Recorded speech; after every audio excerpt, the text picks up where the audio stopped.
Book 5. Now morn, her rosy steps in the eastern clime advancing, sowed the earth with orient pearl.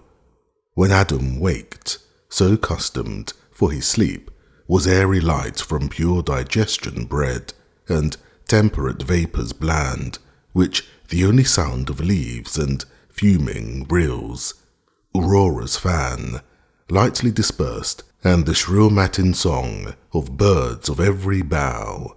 So much the more his wonder was to find unawakened Eve with tresses discomposed, and glowing cheek, as though unquiet rest. He, on his side, leaning half raised, with looks of cordial love, hung over her enamoured, and beheld beauty, which, whether waking or asleep, shot forth peculiar graces, then with voice mild as when Zephyrus on Flora breathes, her hands soft, touching, whispered thus: "Awake, my fairest, my espoused, my latest found, heaven's last best gift, my ever-new delight. Awake, the morning shines, and the fresh field calls us. We lose the prime, to mark how spring our tender plants, how blows the citron grove, what drops the myrrh, and what the balmy reed, how nature paints her colours, how the bee sits on the bloom extracting liquid sweet." Such whispering waked her, but with startled eye on Adam, whom, embracing, thus she spake: "O soul, in whom my thoughts find all repose, my glory, my perfection, glad I see thy face, and morn returned. For I this night, such night till this I never passed, have dreamed, if dreamed not, as I oft am wont, of thee, works of day past, or morrow's next design, but of offence and trouble, which my mind knew never till this irksome night. Methought close at mine ear one called me forth to walk with gentle voice. I thought it thine, it sad, why sleepest thou, Eve? Now is the pleasant time, the cool, the silent, save where silence yields. To the night warbling bird, that now awake tunes sweetest his love-laboured song, now reigns full-orbed the moon, and with more pleasing light, shadowy sets off the face of things. In vain, if none regard, heaven wakes with all his eyes, whom to behold but thee, nature's desire? In whose sight all things joy with ravishment, attracted by thy beauty still to gaze. I rose as at thy call, but found thee not. To find thee I directed then my walk, and on methought alone I passed through ways that brought me on a sudden to the tree of interdicted knowledge. Fair it seemed, much fairer to my fancy than by day, and as I wondering looked, beside it stood one shaped and winged like one of those from heaven, by us oft seen, his dewy locks distilled ambrosia. On that tree he also gazed, and "O fair plant," said he, "with fruit surcharged, deigns none to ease thy load, and taste thy sweet, nor God nor man? Is knowledge so despised, or envy, or what reserve forbids to taste? Forbid who will, none shall from me withhold, longer thy offered good, why else set here?" This said, he paused not, but with venturous arm he plucked, he tasted. Me damp horror chilled at such bold words, vouched with a deed so bold. But he thus, overjoyed, "O fruit divine, sweet of thyself, but much more sweet, thus cropped, forbidden here, it seems, as only fit for gods, yet able to make gods of men. And why not gods of men, since good, the more communicated, more abundant grows, the author not impaired, but honoured more? Here, happy creature, fair angelic Eve, partake thou also. Happy though thou art, happier thou mayest be, worthier canst not. Taste this, and be henceforth among the gods. Thyself a goddess, not to earth confined, but sometimes in the air, as we sometimes ascend to heaven by merit thine, and see what life the gods live there, and such live thou. So saying, he drew nigh, and to me held, even to my mouth, of that same fruit held part which he had plucked. The pleasant, savoury smell so quickened appetite, that I, methought, could not but taste. Forthwith, up to the clouds with him I flew, and underneath beheld the earth outstretched immense, a prospect wide and various, wondering at my flight and change to this high exaltation. Suddenly my guide was gone, and I, methought, sunk down and fell asleep. But oh, how glad I waked to find this but a dream. Thus Eve her night related, and thus Adam answered sad. Best image of myself and dearer half, the trouble of thy thoughts this night in sleep affects me equally, nor can I like this uncouth dream of evil sprung, I fear, yet evil whence? In thee can harbour none, created pure, but know that in the soul are many lesser faculties that serve reason as chief. Among these, fancy next her office holds. Of all external things which the 5 watchful senses represent, she forms imaginations, airy shapes, which reason, joining or disjoining, frames all what we affirm or what deny, and call our knowledge or opinion, then retires into her private cell when nature rests. Oft in her absence mimic fancy waits to imitate her, but misjoining shapes, wild work produces oft, and most in dreams, ill-matching words and deeds long past or late. Some such resemblances, methinks, I find of our last evening's talk, in this thy dream, but with addition strange, yet be not sad. Evil into the mind of God or man may come and go, so unreproved, and leave no spot or blame behind, which gives me hope, that in sleep thou didst abhor to dream. Waking thou never will consent to do. Be not disheartened then, nor cloud those looks that want to be more cheerful and serene than when fair morning first smiles on the world. And let us to our fresh employments rise, among the groves, the fountains, and the flowers that open now their choicest bloomed smells, reserved from night, and kept for thee in store. So cheered he his fair spouse, and she was cheered. But silently a gentle tear let fall from either eye, and wiped them with her hair. 2 other precious drops that ready stood, each in their crystal sluice, ere they fell kissed, as the gracious signs of sweet remorse and pious awe, that feared to have offended. So all was cleared, and to the field they haste. But first, from under shady, arborous roof, soon as they forth were come to open sight of day-spring and the sun, who, scarce uprisen, with wheels yet hovering ere the ocean brim, shot parallel to the earth his dewy ray, discovering in wide landscape all the east of paradise and Eden's happy plains. Lowly they bowed, adoring, and began their orisons, each morning duly paid in various style, for neither various style nor holy rapture wanted they to praise their Maker, in fit strains produced, or sung unmeditated. Such prompt eloquence flowed from their lips, in prose or numerous verse, more tunable than needed lute or harp, to add more sweetness, and they thus began. These are thy glorious works, parent of good, almighty, thine this universal frame, thus wondrous fair, thyself how wondrous then.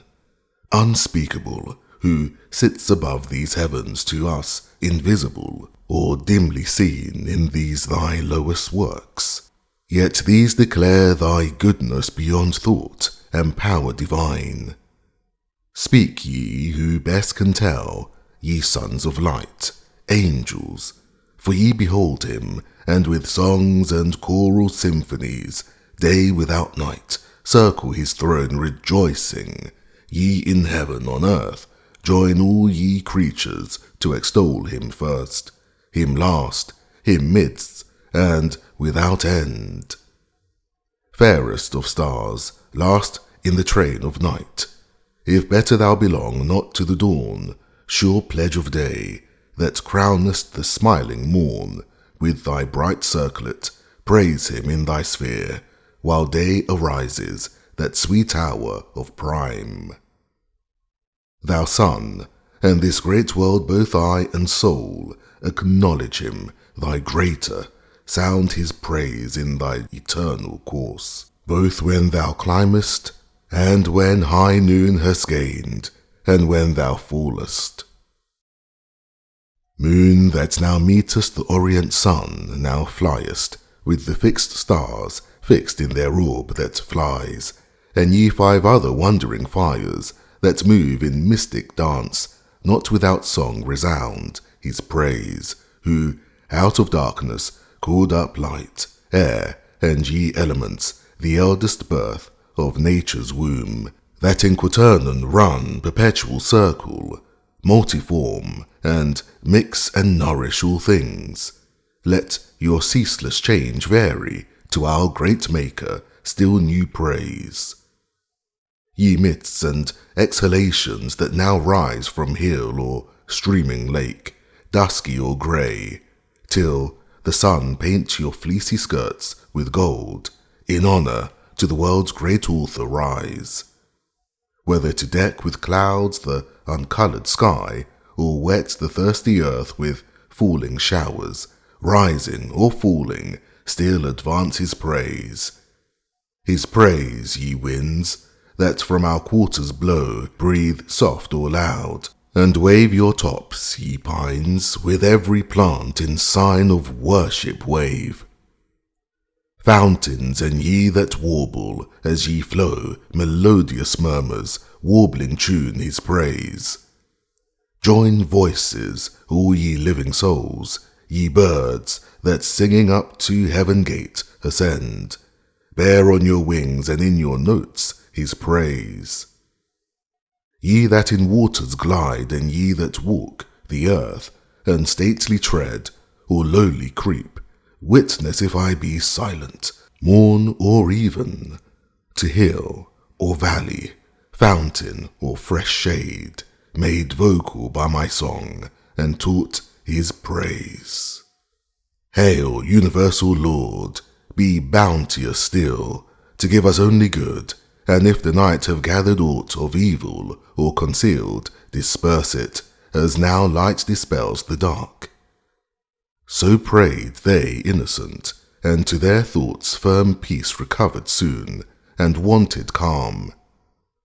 On to their morning's rural work they haste, among sweet dews and flowers, where any row of fruit trees, over woody, reached too far their pampered boughs, and needed hands to check fruitless embraces, or they led the vine to wed her elm. She, spoused, about him twines her marriageable arms, and with him brings her dower, the adopted clusters, to adorn his barren leaves. Them thus employed beheld with pity heaven's high king, and to him called Raphael, the sociable spirit, that deigned to travel with Tobias, and secured his marriage with the 7 times wedded maid. Raphael, said he, thou hearest what stir on earth Satan, from hell scaped through the darksome gulf, hath raised in paradise, and how disturbed this night the human pair, how he designs in them at once to ruin all mankind. Go, therefore, half this day, as friend with friend, converse with Adam in what bower or shade, thou findest him from the heat of noon retired, to respite his day labour with repast or with repose, and such discourse bring on as may advise him of his happy state, happiness in his power left free to will, left to his own free will, his will, though free, yet mutable, whence warn him to beware, he swerve not too secure. Tell him withal his danger, and from whom, what enemy, late fallen himself from heaven, is plotting now the fall of others from like state of bliss. By violence? No, for that shall be withstood. But by deceit and lies, this let him know, lest wilfully transgressing he pretend surprisal, unadmonished, unforewarned. So spake the Eternal Father, and fulfilled all justice, nor delayed the winged saint after his charge received, but from among thousand celestial ardours, where he stood veiled with his gorgeous wings, upspringing light, flew from the midst of heaven the angelic choirs, on each hand parting, to his speed gave way through all the empyreal road, till at the gate of heaven arrived, the gate self opened wide on golden hinges turning, as by work divine the sovereign architect had framed. From hence no cloud or to obstruct his sight star interposed, however small he sees, not unconformed to other shrining globes, earth and the garden of God with cedars crowned above all hills. As when by night the glass of Galileo, less assured, observes imagined lands and regions in the moon, or pilot from amidst the Cyclades, Delos or Samos, first appearing, kens a cloudy spot.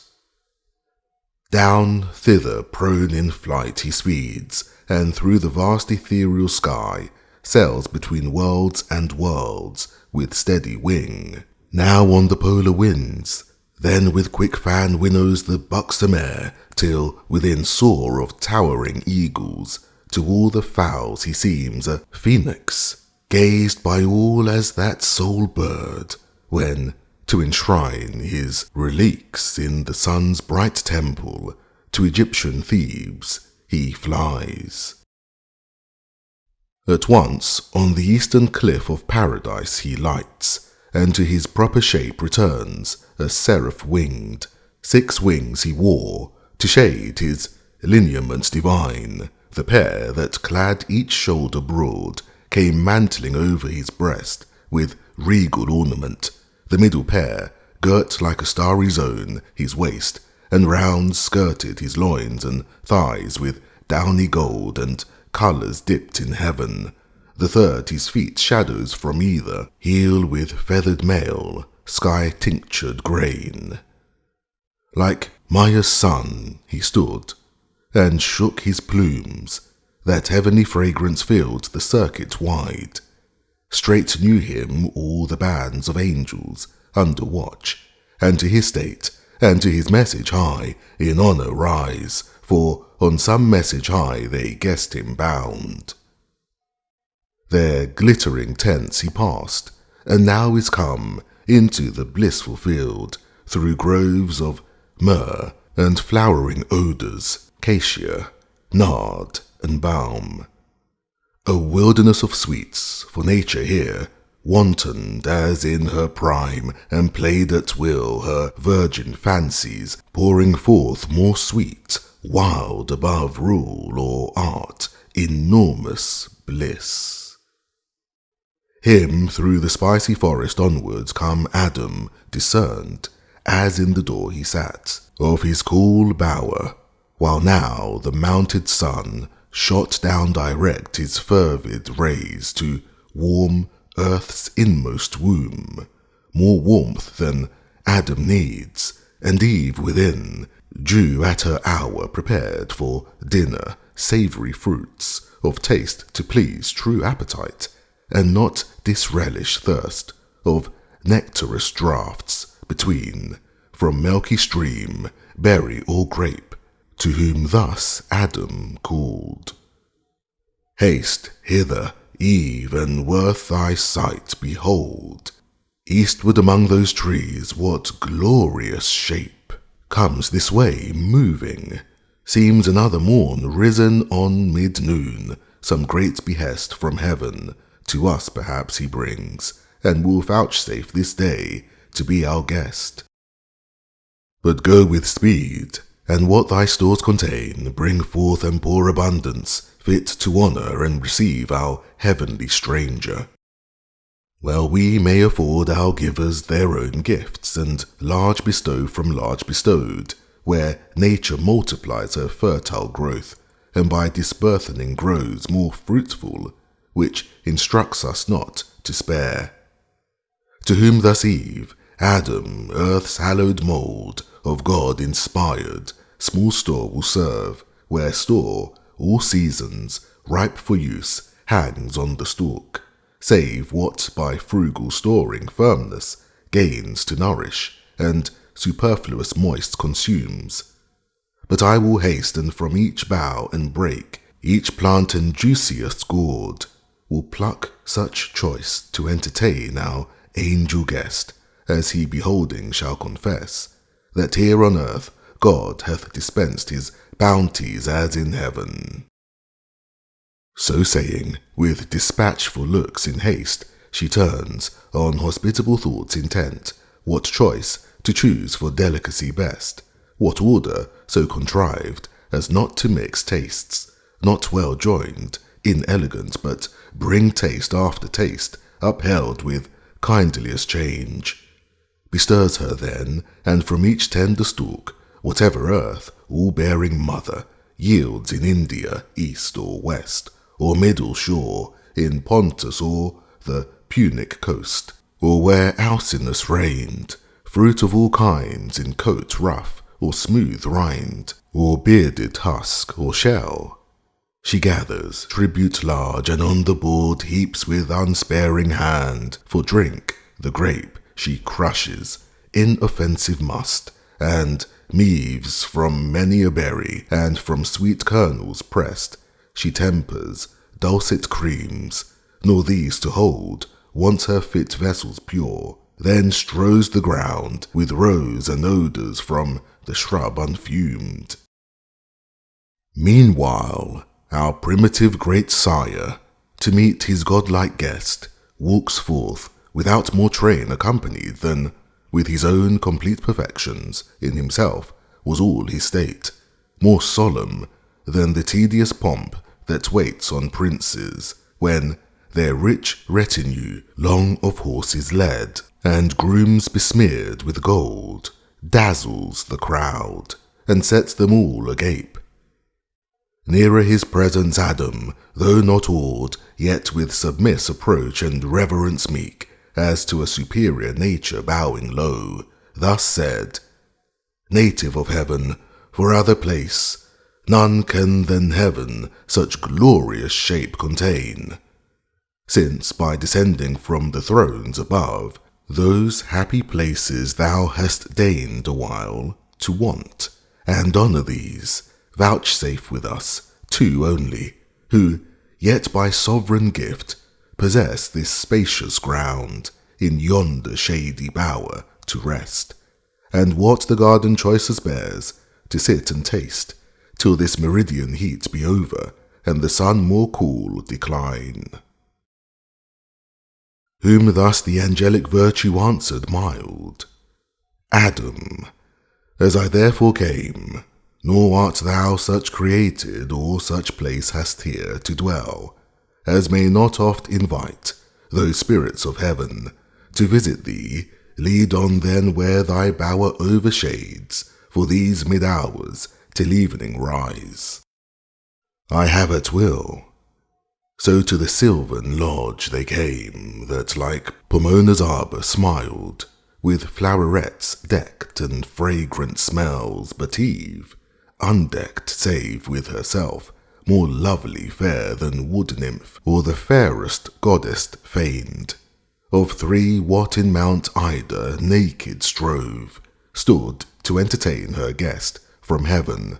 No veil she needed, virtue-proof, no thought infirm altered her cheek.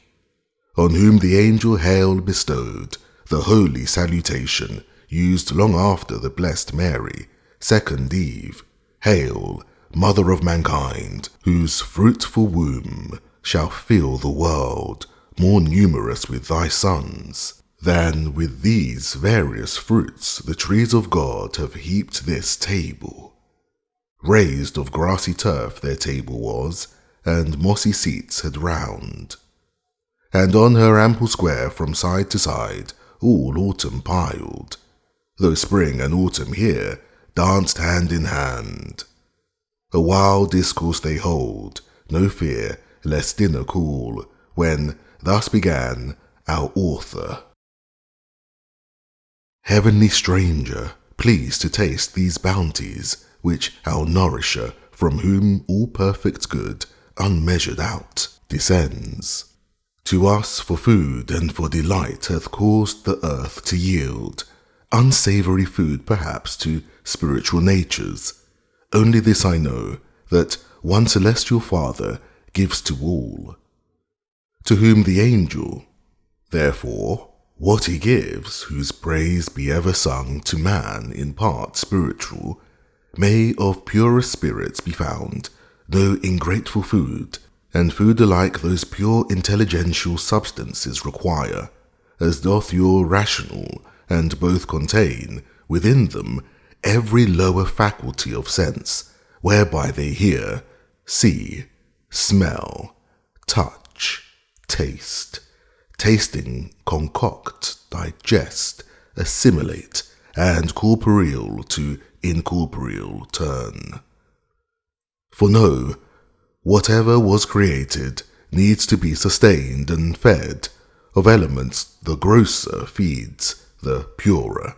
Earth to sea, earth and the sea feed air, the air those fires ethereal, and as lowest first the moon, whence in her visage round those spots unpurged vapours not yet into her substance turned. Nor doth the moon no nourishment exhale from her moist continent to higher orbs. The sun that light imparts to all receives from all his elemental recompense in humid exhalations, and at even sups with the ocean. Though in heaven the trees of life ambrosial fruitage bear, and vines yield nectar, though from off the boughs each morn we brush mellifluous dews, and find the ground covered with pearly grain, yet God hath here varied his bounty so with new delights, as may compare with heaven, and to taste, think not I shall be nice. So down they sat, and to their viands fell, nor seemingly the angel, nor in mist the common gloss of theologians, but with keen dispatch of real hunger and concoctive heat, to transubstantiate what redounds, transpires through spirits with ease. Nor wonder if by fire of sooty coal the empiric alchemist can turn, or holds it possible to turn, metals of drossiest ore to perfect gold, as from the mine. Meanwhile, at table, Eve ministered naked, and their flowing cups with pleasant liquors crowned. O innocence deserving paradise, if ever then had the sons of God excuse to have been enamoured at that sight. But in those hearts love unlibidinous reigned, nor jealousy was understood, the injured lover's hell. Thus when with meats and drinks they had sufficed, not burdened nature, sudden mind arose in Adam, not to let the occasion pass, given him by this great conference, to know of things above his world, and of their being, who dwell in heaven, whose excellence he saw transcend his own so far, whose radiant forms divine effulgence, whose high power so far exceeded human, and his wary speech thus to the imperial minister he framed.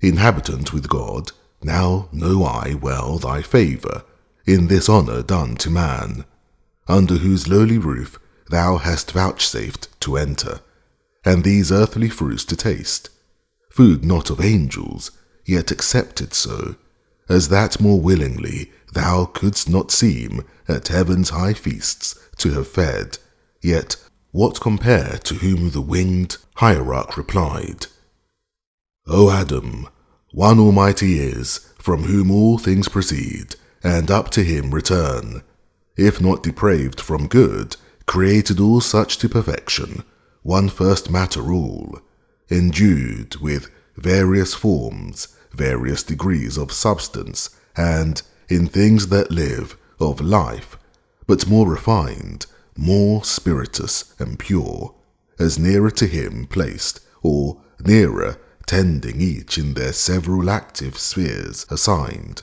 till body up to spirit work in bounds proportion to each kind. So from the root springs lighter the green stalk, from thence the leaves more airy, last the bright consummate flower, spirits odorous, breathes, flowers and their fruit, man's nourishment, by gradual scale sublimed.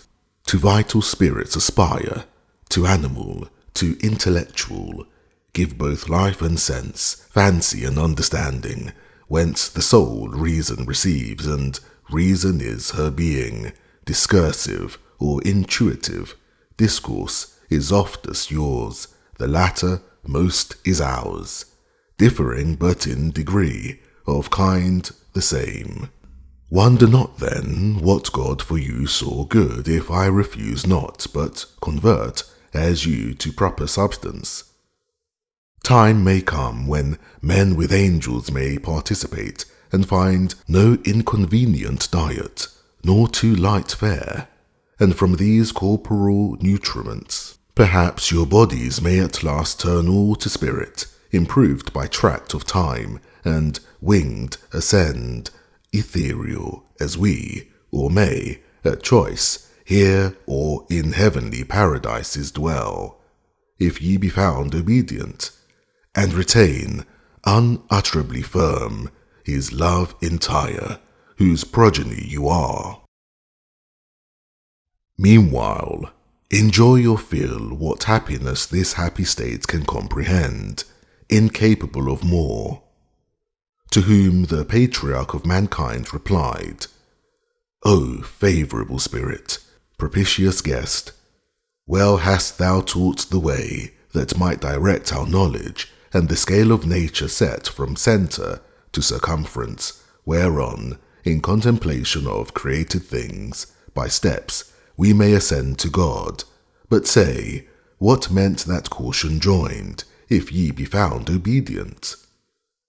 Can we want disobedience then to him, or possibly his love desert, who formed us from the dust and placed us here, full to the utmost measure of what bliss human desires can seek or apprehend?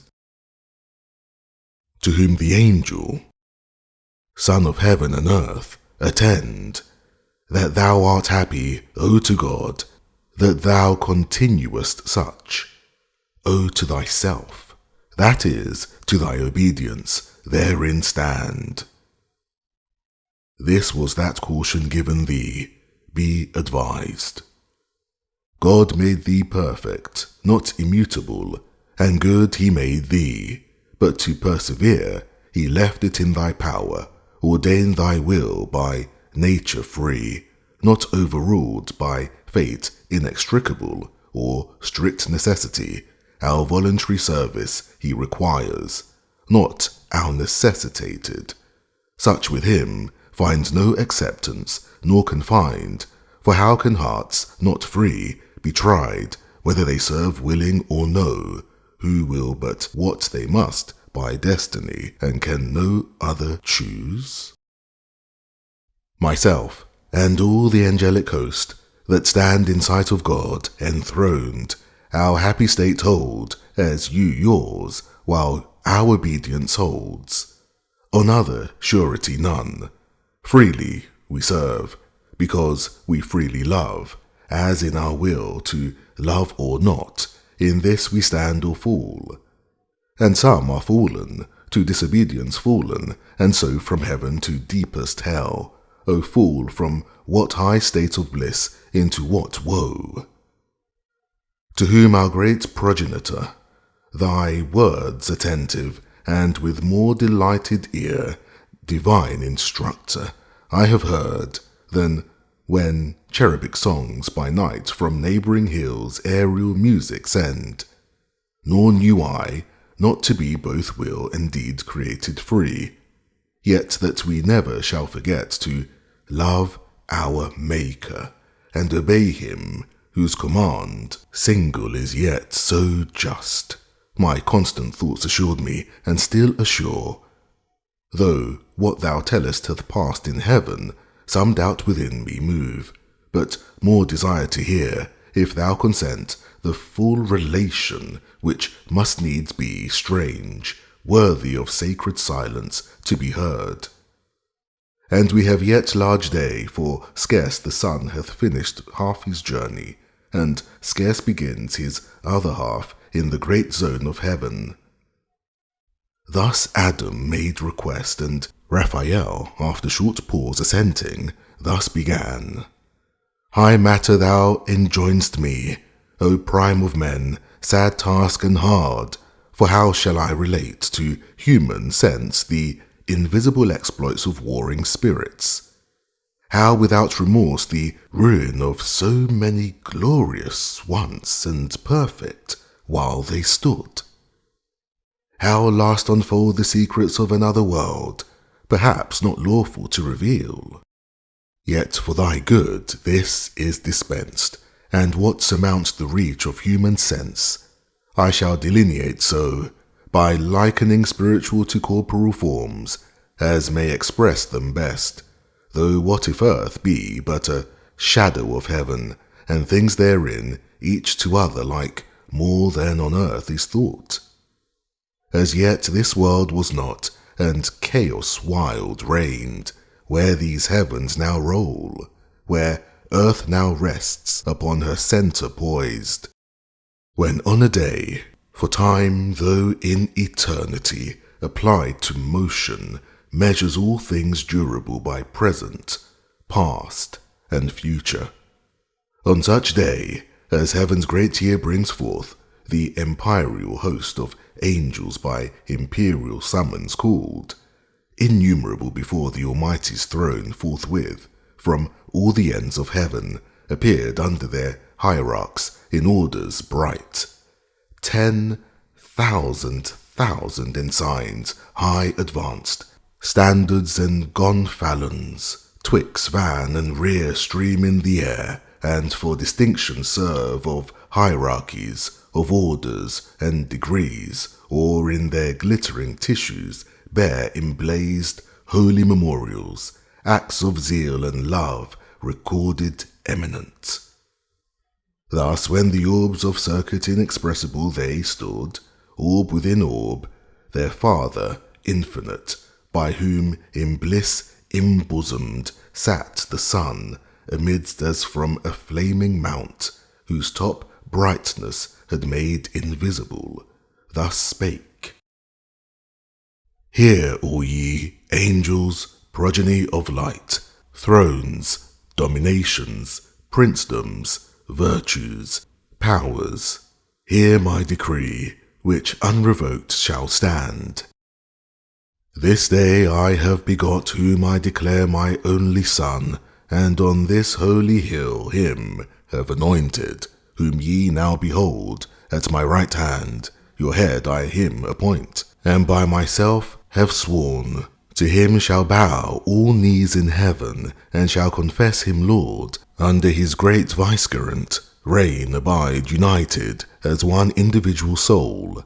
Forever happy him who disobeys me disobeys, breaks union, and that day, cast out from God and blessed vision, falls into utter darkness. Deep engulfed, his place ordained without redemption, without end. So spake the Omnipotent, and with his words all seemed well pleased, all seemed, but were not all.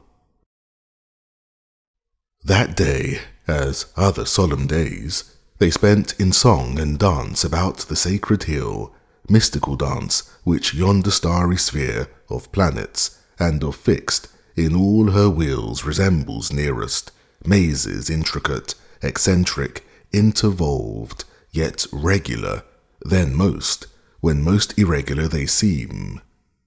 And in their motions harmony divine so smooths her charming tones that God's own ear listens delighted. Evening now approached, for we have also our evening and our morn, we ours for change, delectable, not need. Forthwith from dance to sweet repast they turn desirous. All in circles as they stood, tables are set, and on a sudden piled with angels' food, and rubied nectar flows, in pearl, in diamond, and massy gold, fruit of delicious vines, the growth of heaven, on flowers reposed, and with fresh flowerets crowned. They eat, they drink, and in communion sweet quaff, immortality and joy, secure of surfeit, where full measure only bounds excess, before the all-bounteous King, who showered with copious hand, rejoicing in their joy. Now when ambrosial night with clouds excelled from that high mount of God, whence light and shade spring both, the face of brightest heaven had changed to grateful twilight, for night comes not there in darker veil, and roseate dews disposed all but the unsleeping eyes of God to rest. Wide over all the plain, and wider far than all this globous earth, in plain outspread. Such are the courts of God, the angelic throng, dispersed in bands and files, their camp extend by living streams among the trees of life, pavilions numberless, and sudden reared, celestial tabernacles, where they slept, fanned with cool winds, save those who, in their course, melodious hymns about the sovereign throne, alternate all night long, but not so wait Satan. So call him now, his former name is heard no more in heaven, he of the first, if not the first archangel, great in power, in favour and preeminence, yet fraught with envy against the Son of God, that day honoured by his great Father, and proclaimed Messiah King, anointed, could not bear through pride that sight, and thought himself impaired. Deep malice thence conceiving and disdain, soon as midnight brought on the dusky hour friendliest to sleep and silence, he resolved with all his legions to dislodge, and leave unworshipped, unobeyed, the throne supreme, contemptuous, and his next subordinate, awakening, thus to him in secret spake, Sleepest thou, companion dear? What sleep can close thy eyelids, and rememberest what decree of yesterday so late hath passed the lips of heaven's Almighty? Thou to me thy thoughts wast wont, I mine to thee was wont to impart, both waking we were one, how then can now thy sleep dissent? New laws thou seest imposed, new laws from him who reigns, new minds may raise in us who serve, new counsels to debate, what doubtful may ensue, more in this place to utter is not safe. Assemble thou of all these myriads which we lead the chief, tell them that by command ere yet dim night her shadowy cloud withdraws, I am to haste, and all who under me their banners wave, homeward with flying march, where we possess the quarters of the north, there to prepare fit entertainment to receive our King, the great Messiah, and his new commands, who speedily through all the hierarchies intend to pass triumphant and give laws. So spake the false archangel, and infused bad influence into the unwary breast of his associate. He together calls, or several one by one, the regent's powers. Under him regent tells, as he was taught, that the Most High commanding, now ere night, now ere dim night had disencumbered heaven, the great hierarchical standard was to move, tells the suggested cause, and casts between ambiguous words and jealousies to sound or taint integrity, but all obeyed the wanted signal and superior voice of their great potentate, for great indeed his name, and high was his degree in heaven, his countenance as the morning star that guides the starry flock, allured them, and with lies drew after him the third part of heaven's host. Meanwhile the eternal eye, whose sight discerns abstrusest thoughts, from forth his holy mount, and from within the golden lamps that burn nightly before him, saw without their light rebellion rising, saw in whom how spread among the sons of morn what multitudes were banded to oppose his high decree, and smiling to his only son thus said, Son, thou in whom my glory I behold in full resplendence, heir of all my might.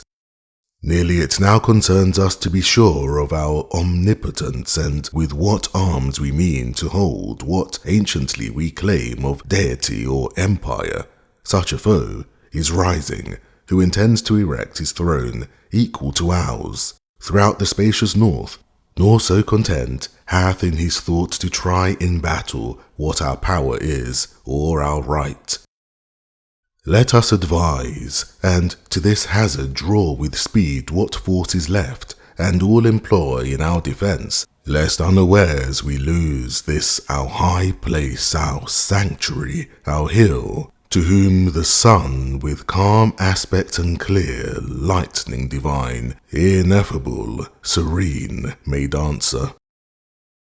Mighty Father, thou thy foes justly hast in derision, and secure laughest at their vain designs and tumults vain, matter to me of glory, whom their hate illustrates, when they see all regal power given me to quell their pride, and in event know whether I be dexterous to subdue thy rebels, or be found the worst in heaven. So spake the Son. But Satan with his powers far was advanced on winged speed, an host innumerable as the stars of night, or stars of morning, dewdrops which the sun impearls on every leaf and every flower.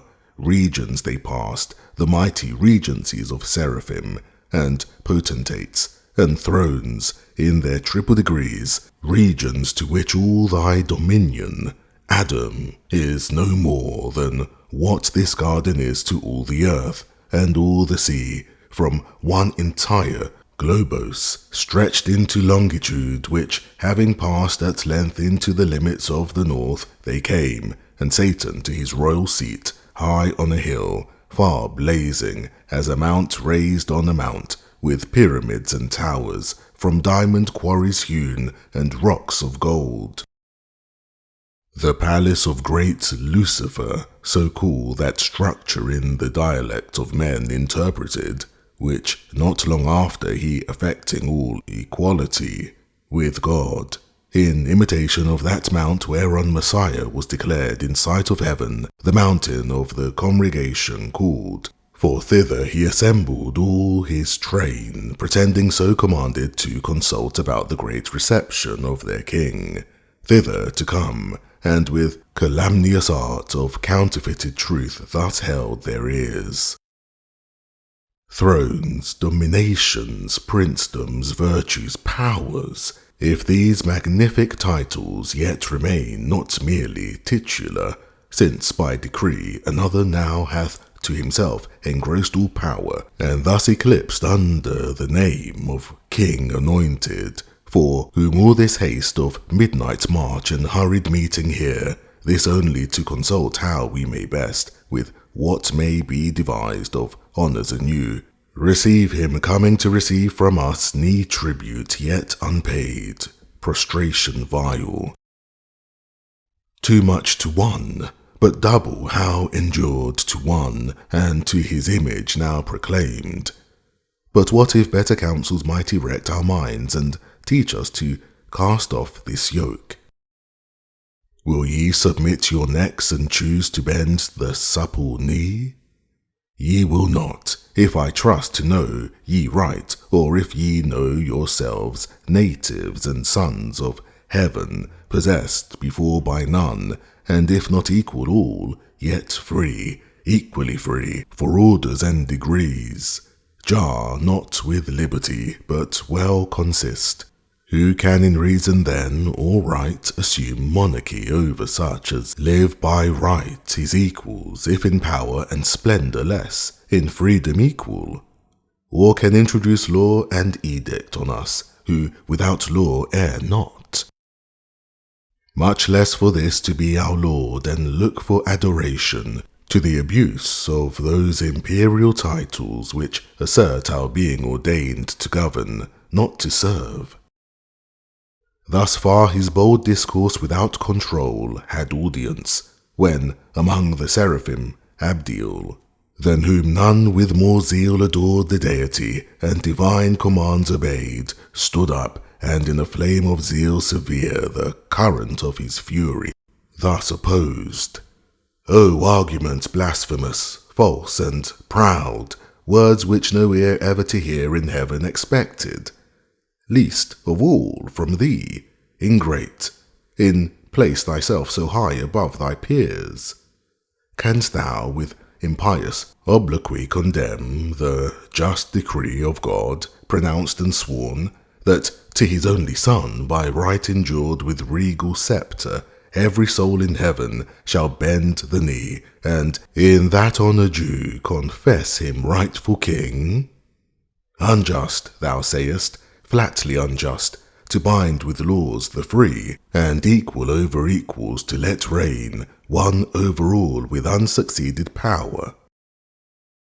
Shalt thou give law to God? Shalt thou dispute with him the points of liberty, who made thee what thou art, and formed the powers of heaven, such as he pleased, and circumscribed their being? Yet by experience taught we know how good, and of our good, and of our dignity, how provident he is, how far from thought to make us less, bent rather to exalt our happy state, under one head more near united. But to grant it thee unjust, that equal over equals monarch reign, thyself, though great and glorious, dost thou count, or all angelic nature joined in one, equal to him begotten Son?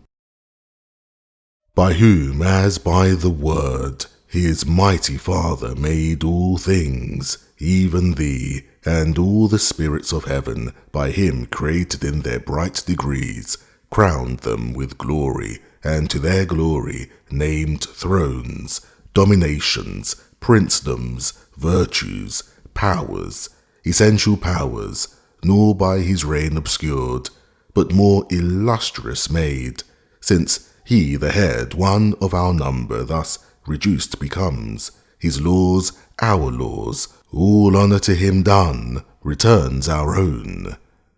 Cease then this impious rage, and tempt not these, but hasten to appease the incensed Father and the incensed Son, while pardon may be found in time besought. So spake the fervent angel, but his zeal none seconded, as out of season judged or singular and rash, whereat rejoiced the apostate, and more haughty thus replied: That we were formed then, sayest thou, and the work of secondary hands by task transferred from father to his son? Strange point and new, doctrine which we would know whence learned. Who saw when this creation was? rememberest thou thy making while the Maker gave thee being? We know no time when we were not as now, no none before us, self-begot, self-raised by our own quickening power, when fatal course had circled his full orb, the birth mature of this our native heaven, ethereal sons. Our puissance is our own right hand shall teach us highest deeds, by proof to try who is our equal. Then thou shalt behold, whether by supplication we shall intend address, and to begirt the almighty throne, beseeching or besieging. This report, these tidings carry to the anointed king, and fly, ere evil intercept thy flight. He said, and, as the sound of waters deep, hoarse murmur echoed to the words applause through the infinite host, nor less for that the flaming seraph fearless, though alone, encompassed round with foes, thus answered bold.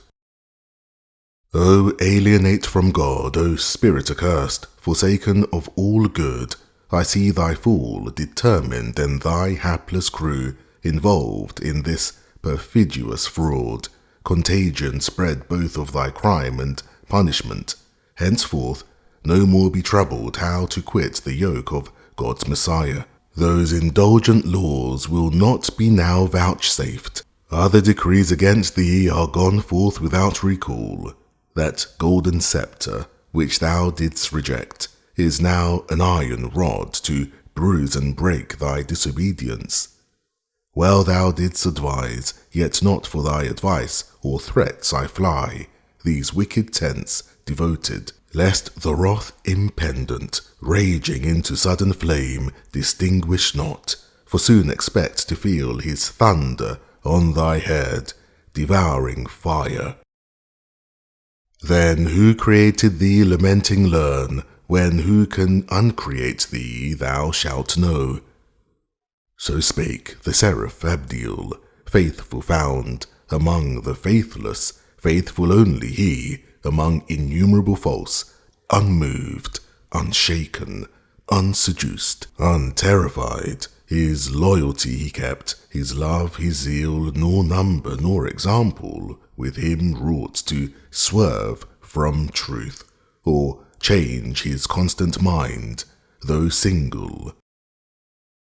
From amidst them forth he passed, long way through hostile scorn, which he sustained superior, nor of violence feared aught, and, with retorted scorn, his back he turned on those proud towers to swift destruction doomed.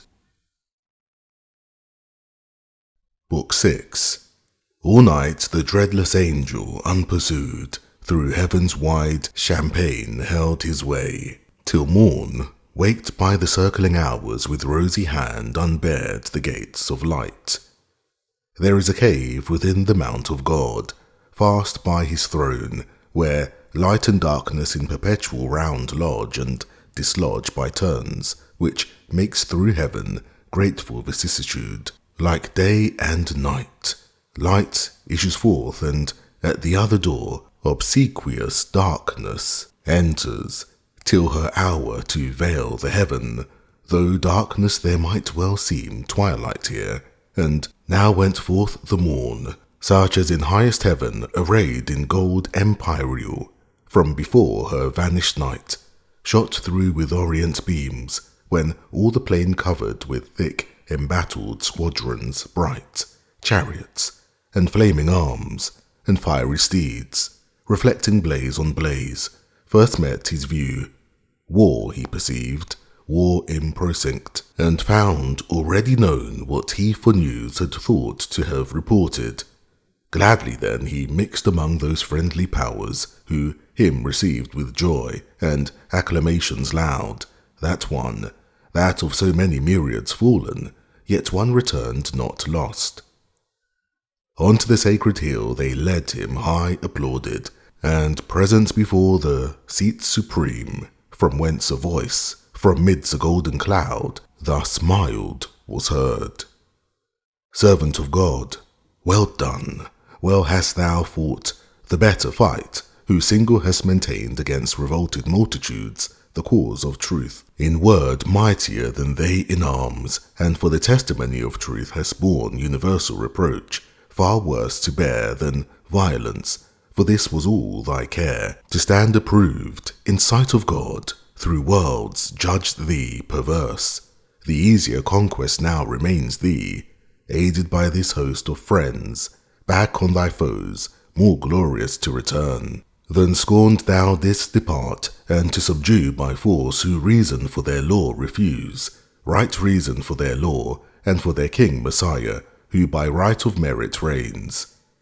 Go, Michael, of celestial armies prince, and thou, in military prowess next, Gabriel, led forth to battle these my sons, invincible, led forth my armed saints, by thousands and by millions, ranged for fight, equal in number to that godless crew rebellious, them with fire and hostile arms, fearless assault, and to the brow of heaven, pursuing, drive them out from God and bliss, into their place of punishment, the gulf of Tartarus, which ready opens wide his fiery chaos to receive their fall. So spake the sovereign voice, and clouds began to darken all the hill, and smoke to roll in dusky reefs. Reluctant flames, the sign of wrath awaked, nor with less dread the loud ethereal trumpet from on high gain blow, at which command the powers militant that stood for heaven in mighty quadrate joined of union irresistible, moved on in silence their bright legions to the sound of instrumental harmony that breathed heroic ardor to adventurous deeds under their godlike leaders in the cause of God and his Messiah. On they move indissolubly firm, nor obvious hill, nor straightening vale, nor wood, nor stream divides their perfect ranks, for high above the ground their march was, and the passive air upbore their nimble tread, as when the total kind of birds, in orderly array on wing, came summoned over Eden to receive their names of thee, so over many a tract of heaven they marched, and many a province wide, tenfold the length of this terrene. At last, far in the horizon of the north appeared from skirt to skirt a fiery region stretched in battailous aspect, and nearer view bristled with upright beams innumerable of rigid spears, and helmets thronged, and shields various with boastful arguments portrayed. The banded powers of Satan hastening on with furious expedition, for they weened that self-same day, by fight or by surprise, to win the mount of God, and on his throne to set the envier of his state, the proud aspirer. But their thoughts proved fond and vain.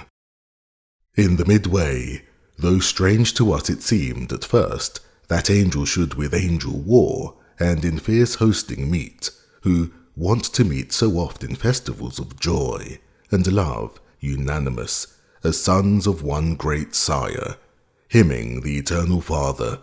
But the shout of battle now began, and rushing sound of onset ended soon each milder thought. High in the midst, exalted as a god, the apostate in his sun-bright chariot sat, idol of majesty divine, enclosed with flaming cherubim and golden shields. Then lighted from his gorgeous throne, for now twixt host and host but narrow space was left. A dreadful interval, and front to front presented stood in terrible array, of hideous length, before the cloudy van. On the rough edge of battle, ere it joined, Satan, with vast and haughty strides advanced, came towering, armed in adamant and gold.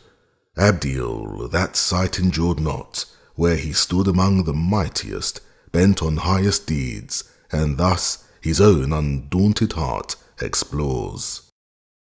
O heaven, that such resemblance of the highest should yet remain, where faith and reality remain not. Wherefore should not strength and might there fail, where virtue fails, or weakest prove, where boldest, though to fight unconquerable? His puissance, trusting in the Almighty's aid, I mean to try, whose reason I have tried unsound and false, nor is it aught but just, that he, who in debate of truth hath won, should win in arms in both disputes alike, victor, though brutish that contest and foul, when reason hath to deal with force, yet so most reason is that reason overcome. So pondering, and from his armed peers forth, stepping opposite halfway, he met his daring foe, at this prevention more incensed, and thus securely him defied.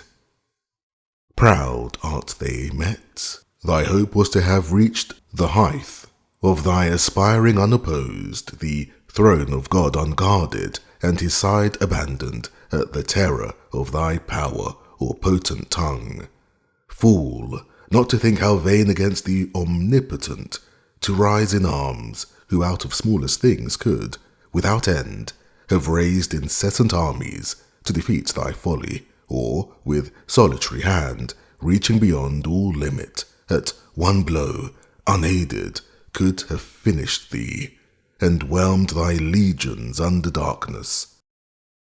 But thou seest all are not. Of thy train there be who faith prefer, and piety to God, though then to thee not visible, when I alone seem in thy world erroneous to dissent from all.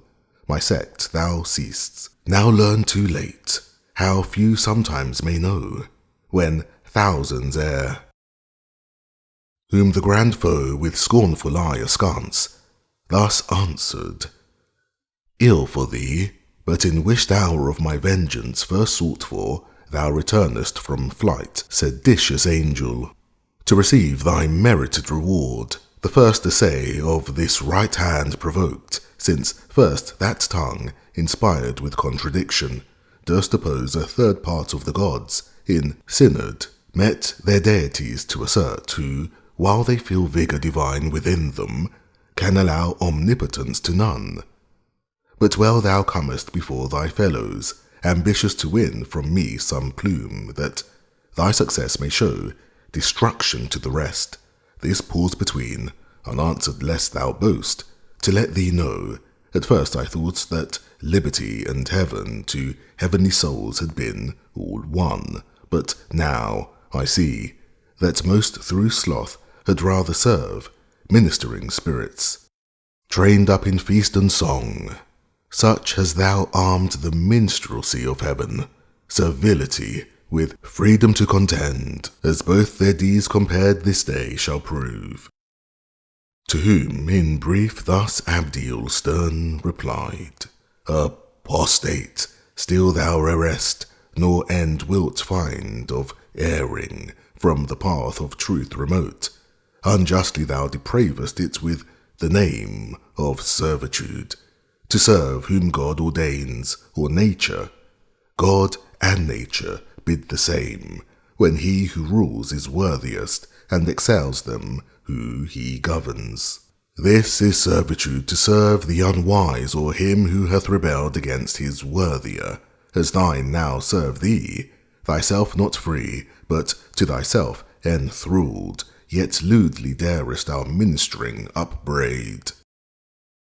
Reign thou in hell, thy kingdom let me serve in heaven, God ever blessed, and his divine behests obey, worthiest to be obeyed, yet chains in hell, not realms expect, meanwhile from me returned, as erst thou saidst, from flight, this greeting on thy impious crest receive.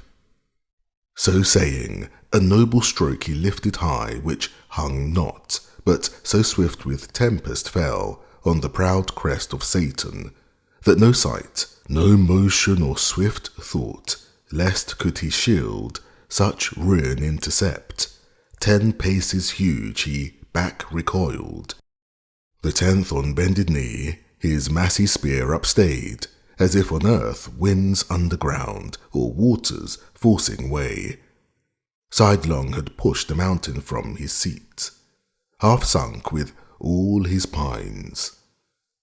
Amazement seized the rebel thrones, but greater rage to see thus foiled their mightiest, owls joy filled and shout, presage of victory and fierce desire of battle. Whereat Michael bid sound the archangel trumpet, through the vast of heaven it sounded, and the faithful armies rung, Hosanna to the highest. Nor stood at gaze the adverse legions, nor less hideous joined the horrid shock. Now storming fury rose, and clamour such as heard in heaven till now was never. Arms on armour clashing brayed horrible discord, and the madding wheels of brazen chariots raged. Dire was the noise of conflict. Overhead the dismal hiss of fiery darts in flaming volleys flew, and flying vaulted either host with fire. So under fiery cope together rushed both battle's main, with ruinous assault and inextinguishable rage. All heaven resounded, and had earth been then, all earth had to her centre shook. What wonder! When millions of fierce encountering angels fought on either side, the least of whom could wield these elements and arm him with the force of all their regions. How much more of power, army against army, numberless to raise dreadful combustion warring, and disturb, though not destroy, their happy native seat, had not the eternal King omnipotent, from his stronghold of heaven, high overruled and limited their might, though numbered such as each divided legion might have seemed a numerous host. In strength each armed hand a legion, led in fight, yet leader seemed each warrior single as in chief, expert when to advance or stand, or turn the sway of battle, open when, and when to close the ridges of grim war. No thought of flight, none of retreat, no unbecoming deed that argued fear, each on himself relied, as only in his arm the moment lay of victory. Deeds of eternal fame were done, but infinite, for wide was spread that war, and various, sometimes on firm ground a standing fight, then soaring on main wing, tormented all the air. All air seemed then conflicting fire. Long time in even scale the battle hung, till Satan, who that day prodigious power had shown, and met in arms no equal, ranging through the dire attack of fighting seraphim confused, at length saw where the sword of Michael smote, and fell squadrons at once, with huge two-handed sway brandished aloft. The horrid edge came down wide wasting, such destruction to withstand he hasted, and opposed the rocky orb of tenfold adamant, his ample shield, a vast circumference. At his approach the great archangel from his warlike toil surceased, and glad, as hoping here to end intestine war in heaven, the arch-foe, subdued or captive, dragged in chains, with hostile frown, and visage all inflamed, first thus began. Author of evil, unknown till thy revolt, unnamed in heaven, now plenteous as thou seest, these acts of hateful strife, hateful to all. Thou heaviest by just measure on thyself and thy adherents, how hast thou disturbed heaven's blessed peace, and into nature brought misery, uncreated till the crime of thy rebellion. How hast thou instilled thy malice into thousands, once upright and faithful, now proved false. But think not here to trouble holy rest. Heaven cast thee out from all her confines. Heaven, the seat of bliss, brooks not the works of violence and war. Hence then, and evil go with thee along thy offspring, to the place of evil, hell, thou and thy wicked crew, there mingle broils. Ere this avenging sword begin thy doom, or some more sudden vengeance winged from God, precipitate thee with augmented pain. So spake the Prince of Angels, to whom thus the adversary, nor think thou with wind of airy threats to awe whom yet with deeds thou canst not. Hast thou turned the least of these to flight, or if to fall, but that they rise unvanquished, easier to transact with me, that thou shouldst hope, imperious, and with threats to chase me hence?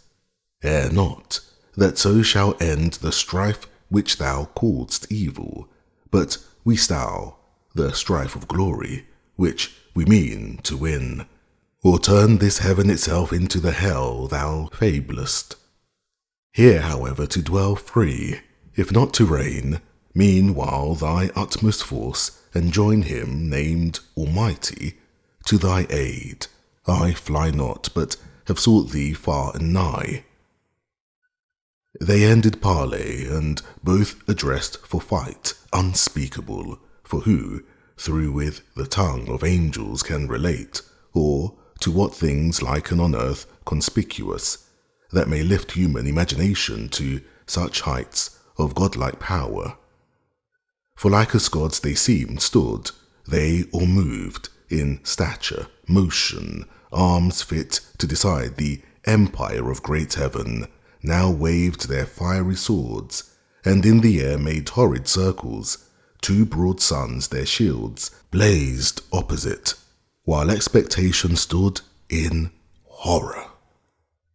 From each hand, with speed retired, where erst was thickest fight, the angelic throng, and left large field, unsafe within the wind of such commotion, such as to set forth great things by small, if nature's concord broke among the constellations, war were sprung. Two planets rushing from aspect malign of fiercest opposition in mid-sky should combat, and their jarring spheres confound.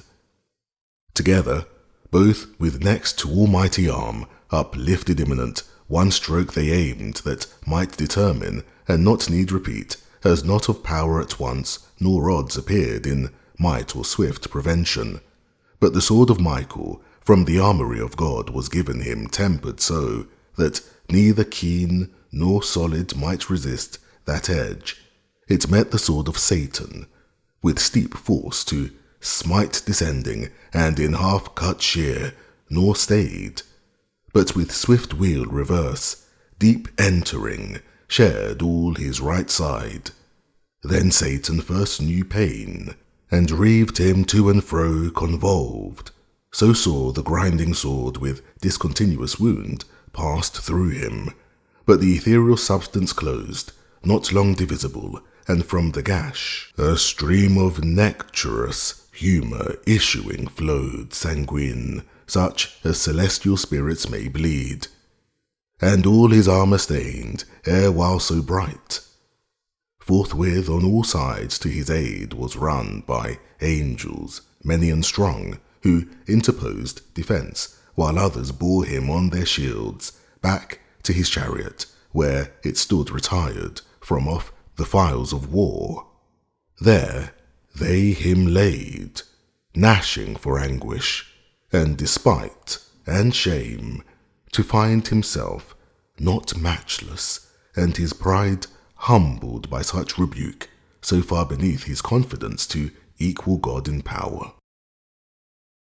Yet soon he healed, for spirits that live throughout vital in every part, not as frail man in entrails, heart of head, liver or reins, cannot but by annihilating die, nor in their liquid texture mortal wounds receive. No more than can the fluid air, all heart they live, all head, all eye, all ear, all intellect, all sense, and as they please, they limn themselves and colour shape or size assume, as likes them best, condense or rare. Meanwhile, in other parts like deeds deserved, memorial, where the might of Gabriel fought, and with fierce ensigns pierced the deep array of Moloch, furious king, who him defied, and at his chariot wheels to drag him bound threatened, nor from the Holy One of heaven refrained his tongue blasphemous, but anon down cloven to the waist, with shattered arms and uncouth pain fled bellowing.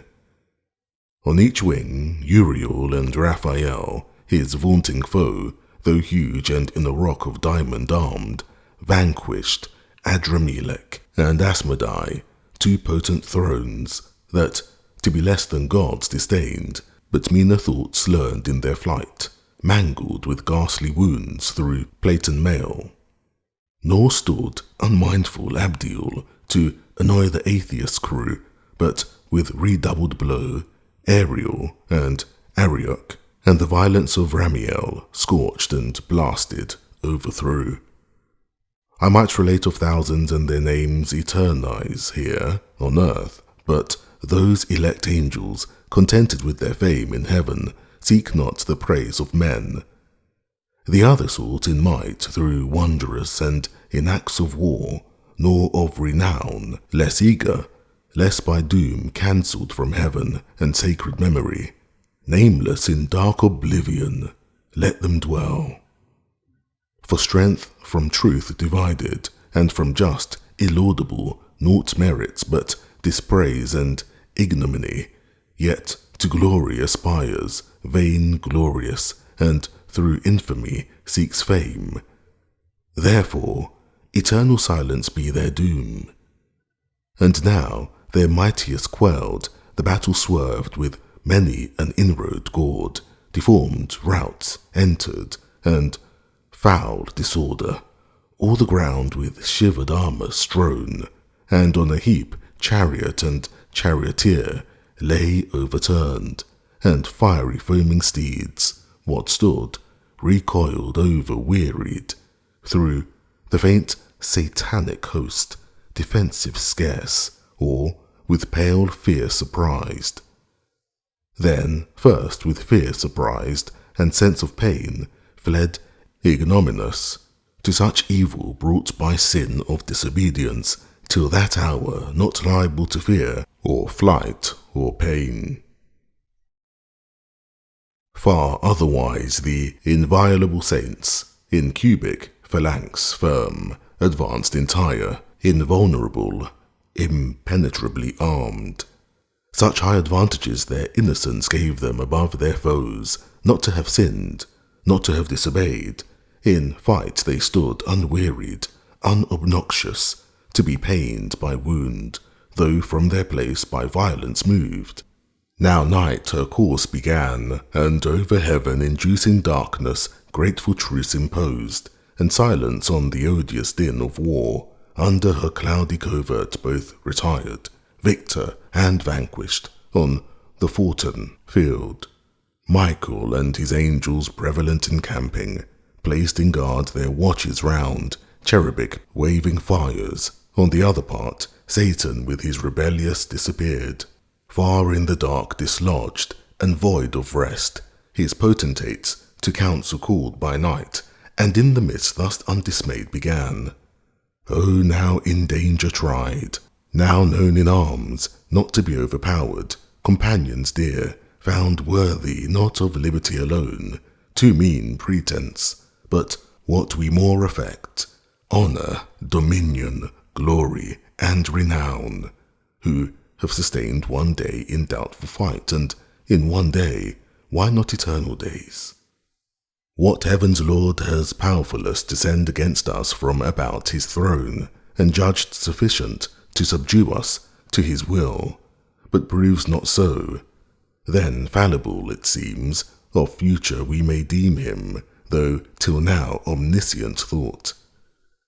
True is, less firmly armed, some disadvantage we endured and pain, till now, not known, but know, as soon contemned. since now we find this our imperial form incapable of mortal injury, imperishable, and though pierced with wound, soon closing, and by naive vigour healed. Of evil then so small as easy think, the remedy, perhaps more valid arms, weapons more violent, when next we meet, may serve to better us, and worse our foes, or equal, what between us made the odds, in nature none, in other hidden cause, left them superior, while we can preserve unhurt our minds and understanding sound. Due search and consultation will disclose. He sat, and in the assembly next upstood Nisroch, of principalities the prime. As one he stood escaped from cruel fight, sore toiled, his riven arms to havoc hewn, and cloudy in aspect thus answering spake. Deliverer from new lords, leader to free enjoyment of our right as gods, yet hard for gods, and to unequal work we find, against unequal arms to fight in pain, against unpained, impassive, from which evil ruin must needs ensue. For what avails valour or strength, though matchless, quelled with pain, which all subdues and makes remiss the hands of mightiest? Sense of pleasure we may well spare out of life perhaps, and not repine, but live content, which is the calmest life. But pain is perfect misery, the worst of evils, and excessive overturns all patience. He who therefore can invent with what more forcible we may offend our yet unwounded enemies, or arm ourselves with like defence, to me deserves, no less than for deliverance what we owe. Whereto with look composed Satan replied, Not uninvented that which thou aright believest so main to our success I bring. Which of us who beholds the bright surface of this ethereous mould whereon we stand, this continent of spacious heaven, adorned with plant, fruit, flower, ambrosial, gems, and gold, whose eye so superficially surveys these things, as not to mind from whence they grow, deep underground, materials dark and crude, of spirituous and fiery spume, till touched with heaven's ray, and tempered, they shoot forth, so beauteous, opening to the ambient light. These in their dark nativity the deep shall yield us, pregnant with infernal flame, which into hollow engines, long and round, thick rammed, at the other bore with touch of fire, dilated and infuriate, shall send forth from far with thundering noise among our foes such implements of mischief as shall dash to pieces and overwhelm whatever stands adverse, that they shall fear we have disarmed the thunderer of his only dreaded bolt. Nor long shall be our labour, yet ere dawn, effect shall end our wish. Meanwhile revive, abandon fear, to strength and counsel joined, think nothing hard, much less to be despaired. He ended, and his words their drooping cheer enlightened, and their languished hope revived.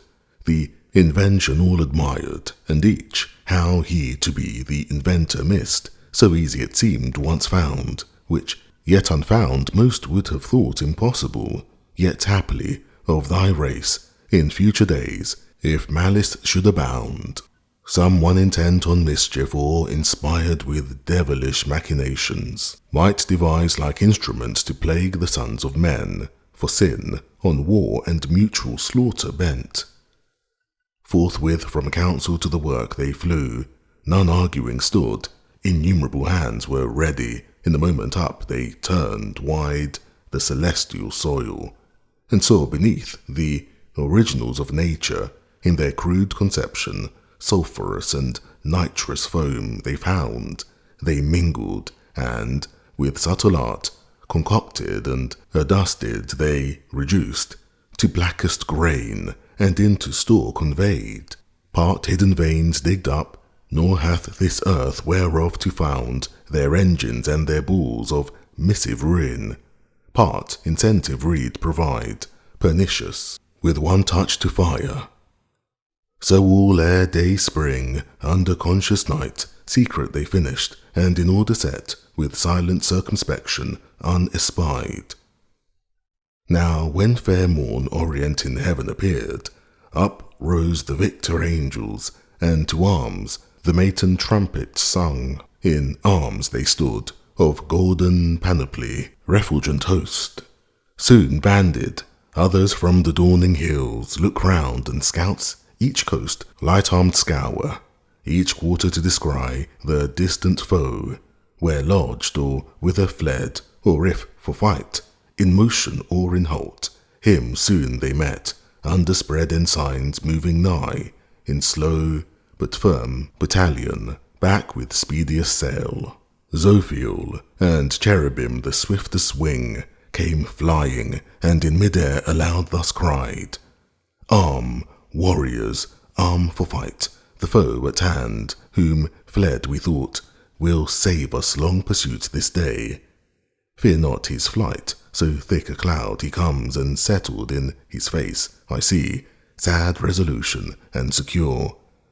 Let each his adamantine coat gird well, and each fit well his helm, gripe fast his orbed shield, borne even or high, for this day will pour down, if I conjecture aught, no drizzling shower, but rattling storm of arrows barbed with fire.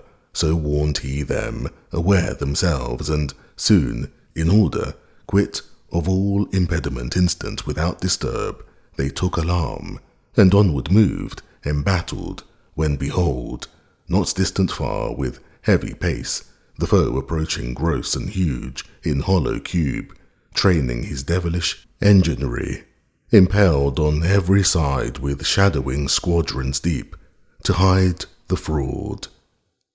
At interview both stood a while, but suddenly at head appeared Satan, and thus was heard commanding loud, Vanguard to right and left the front unfold, that all may see, who hate us, how we seek peace and composure, and with open breast stand ready to receive them, if they like our overture, and turn not back perverse, but that I doubt, however witness heaven.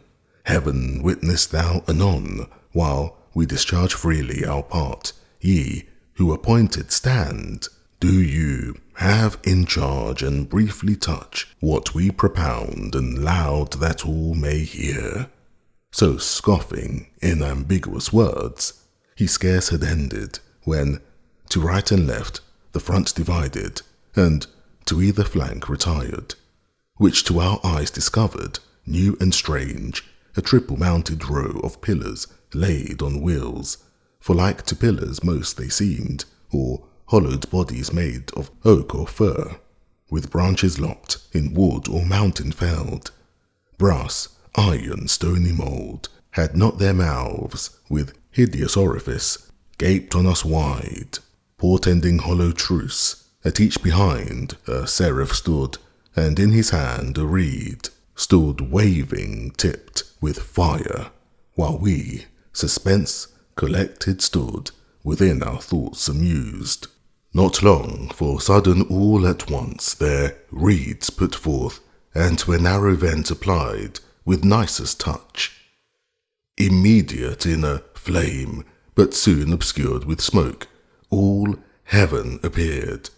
From those deep-throated engines belched, whose roar embellowed with outrageous noise the air, and all her entrails tore, disgorging foul, their devilish glut, chained thunderbolts and hail of iron globes, which on the victor host levelled, with such impetuous fury smote, that whom they hit, none on their feet might stand, though standing else as rocks, but down they fell by thousands. Angel and archangel rolled, the sooner for their arms unarmed, they might have easily, as spirits, evaded swift by quick contraction or remove, but now foul dissipation followed and forced rout, nor served it to relax their serried files. What should they do? If on they rushed, repulse repeated, and indecent overthrow doubled, would render them yet more despised, and to their foes a laughter, for in view stood ranked of seraphim another row, in posture to displode their second tire of thunder. Back defeated, to return they were abhorred. Satan beheld their plight, and to his mates thus in derision called, O friends, why come not on these victors proud ere while they fierce were coming? And when we to entertain them fair with open front and breast, what could we more? Propounded terms of composition, straight they changed their minds, flew off, and into strange vagaries fell. As they would dance, yet for a dance they seemed somewhat extravagant and wild, perhaps for joy of offered peace, but I suppose, if our proposals once again were heard, we should compel them to a quick result. To whom thus Belial, in like gamesome mood, Leader, the terms we sent were terms of weight, of hard contents, and full of force, urged home, such as we might perceive amused them all, and stumbled many, who receives them right, had need from head to foot well understand, not understood, this gift they have besides. They show us when our foes walk not upright. So they among themselves in pleasant vein stood scoffing, heightened in their thoughts beyond all doubt of victory, eternal might to match with their inventions they presumed so easy, and of his thunder made a scorn, and all his host derided, while they stood a while in trouble. But they stood not long. Rage prompted them at length, and found them arms against such hellish mischief fit to oppose. Forthwith, behold the excellence, the power, which God hath in his mighty angels placed. Their arms away they threw, and to the hills, for earth hath this variety from heaven, of pleasure, situate in hill and dale. Light as the lightning glimpse they ran, they flew, from their foundations loosening to and fro. They plucked the seated hills with all their load, rocks, waters, woods, and by the shaggy tops uplifting bore them in their hands. Amaze, be sure, and terror seized the rebel host, when coming towards them so dread they saw, the bottom of the mountains upward turned, till on those cursed engines triple row they saw them whelmed, and all their confidence under the weight of mountains buried deep, themselves invaded next, and on their heads main promontories flung, which in the air came shadowing and oppressed whole legions armed. Their armour helped their harm, crushed in and bruised into their substance pent, which wrought them pain implacable, and many a dolorous groan, long struggling underneath, ere they could wind out of such prison, though spirits of purest light, purest at first, now gross by sinning grown. The rest, in imitation, to like arms betook them, and the neighbouring hills uptore. So hills amid the air encountered hills, hurled to and fro with jaculation dire, that underground they fought in dismal shade, infernal noise. War seemed a civil game to this uproar, horrid confusion heaped upon confusion rose, and now all heaven had gone to wrack, with ruin overspread, had not the Almighty Father, where he sits, shrined in his sanctuary of heaven secure, consulting on the sum of things, foreseen this tumult, and permitted all, advised that his great purpose he might so fulfill, to honour his anointed Son, avenged upon his enemies, and to declare all power on him transferred, whence to his Son, the assessor of his throne, he thus began. Effulgence of my glory, Son beloved, Son, in whose face invisible is beheld visibly, what by deity I am, and in whose hand what by decree I do, second omnipotence. 2 days are past, 2 days as we compute the days of heaven, since Michael and his powers went forth, to tame these disobedient. Sore hath been their fight, as likeliest was, when two such foes met armed. For to themselves I left them, and thou knowest, equal in their creation they were formed, save what sin hath impaired, which yet hath wrought insensibly, for I suspend their doom. Whence in perpetual fight they needs must last endless, and no solution will be found.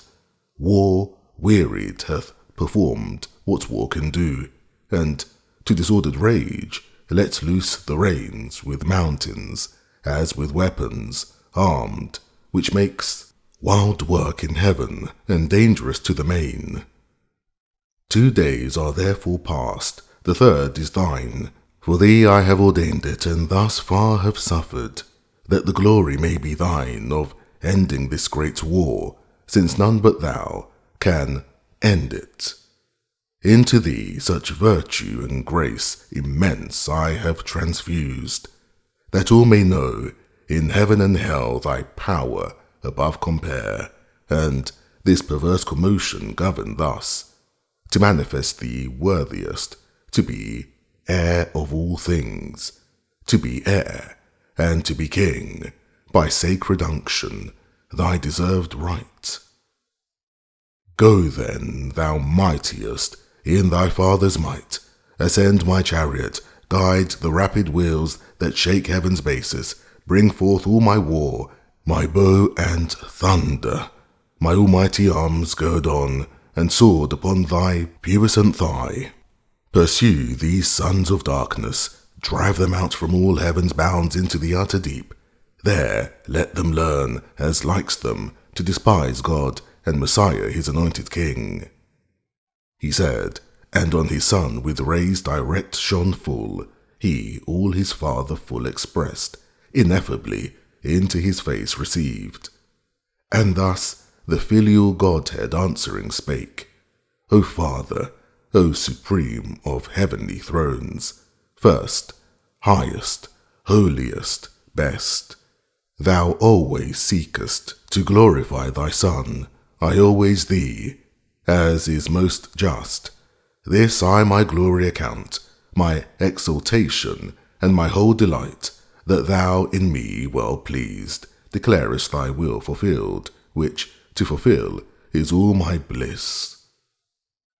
Sceptre and power thy giving, I assume, and gladlier shall resign, when in the end thou shalt be all in all, and I in thee forever, and in me all whom thou lovest, but whom thou hatest I hate, and can put on thy terrors, as I put thy mildness on, image of thee in all things, and shall soon, armed with thy might, rid heaven of these rebelled, to their prepared ill mansion driven down, to chains of darkness and the undying worm, that from thy just obedience could revolt, whom to obey is happiness entire.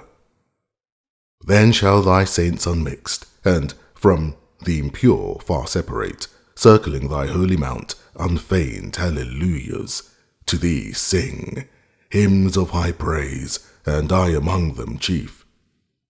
So said he, over his sceptre bowing, rose from the right hand of glory where he sat, and the third sacred morn began to shine, dawning through heaven, forth rushed with whirlwind sound, the chariot of paternal deity, flashing thick flames, wheel within wheel, undrawn, itself instinct with spirit, but convoyed by 4 cherubic shapes, 4 faces, each had wondrous, as with stars, their bodies all and wings were set with eyes the wheels of beryl, and careering fires between, over their heads, a crystal firmament, whereon a sapphire throne inlaid with pure amber, and colours of the showery arch.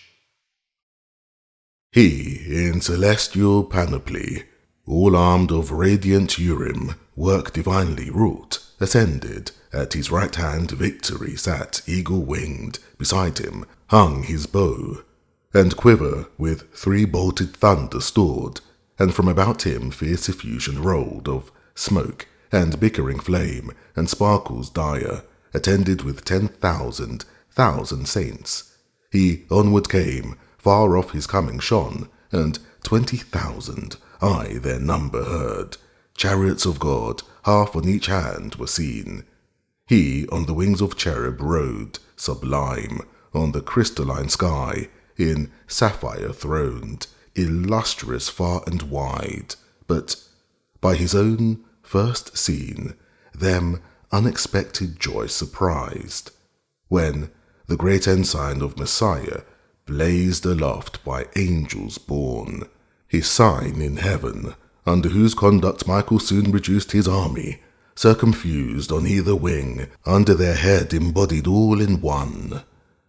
Before him, power divine his way prepared, at his command the uprooted hills retired, each to his place. They heard his voice and went obsequious. Heaven his wonted face renewed, and with fresh flowerets hill and valley smiled. This saw his hapless foes, but stood abjured, insensate, hope conceiving from despair. In heavenly spirits could such perverseness dwell? But to convince the proud what signs avail, or wonders move the obdurate to relent? They, hardened more by what might most reclaim, grieving to see his glory, at the sight took envy, and, aspiring to his height, stood re-embattled fierce, by force or fraud, weening to prosper, and at length prevail against God and Messiah, or to fall in universal ruin last, and now to final battle drew, disdaining flight or faint retreat, when the great Son of God to all his host on either hand thus spake. Stand still in bright array, ye saints, here stand, ye angels armed. This day from battle rest, faithful hath been your warfare, and of God accepted, fearless in his righteous cause. And as ye have received, so have ye done invincibly. But of this cursed crew, the punishment to other hand belongs. Vengeance is his, or whose he sole appoints. Number to this day's work is not ordained, nor multitude stand only. And behold, God's indignation on these godless poured by me, not you, but me. They have despised, yet envied. Against me is all their rage, because the Father, to whom in heaven supreme kingdom and power and glory appertains, hath honoured me according to his will. Therefore, to me their doom he hath assigned, that they may have their wish, to try with me in battle which the stronger proves. They all, or I alone against them, since by strength they measure all, of other excellence, not emulous nor care, who them excels, nor other strife with them do I vouchsafe. So spake the Son, and into terror changed his countenance too severe to be beheld, and full of wrath bent on his enemies. At once the four spread out their starry wings, with dreadful shade contiguous, and the orbs of his fierce chariot rolled, as with the sound of torrent floods, or of a numerous host. He on his impious foes right onward drove, gloomy as night. Under his burning wheels the steadfast empyrean shook throughout, all but the throne itself of God. Full soon among them he arrived, in his right hand, grasping 10,000 thunders, which he sent before him, such as in their souls infixed plagues. They, astonished, all resistance lost, all courage, down their idle weapons dropped, over shields and helmed heads he rode, of thrones and mighty seraphim prostrate. that wished the mountains now might be again thrown on them as a shelter from his ire. Nor less on either side tempestuous fell his arrows from the fourfold-visaged four distinct with eyes, and from the living wheels distinct alike with multitude of eyes. One spirit in them ruled, and every eye glared lightning and shot forth pernicious fire among the accursed, that withered all their strength, and of their wonted vigour left them drained, exhausted, spiritless, afflicted, fallen. Yet half his strength he put not forth, but checked his thunder in mid-volley, for he meant not to destroy, but root them out of heaven.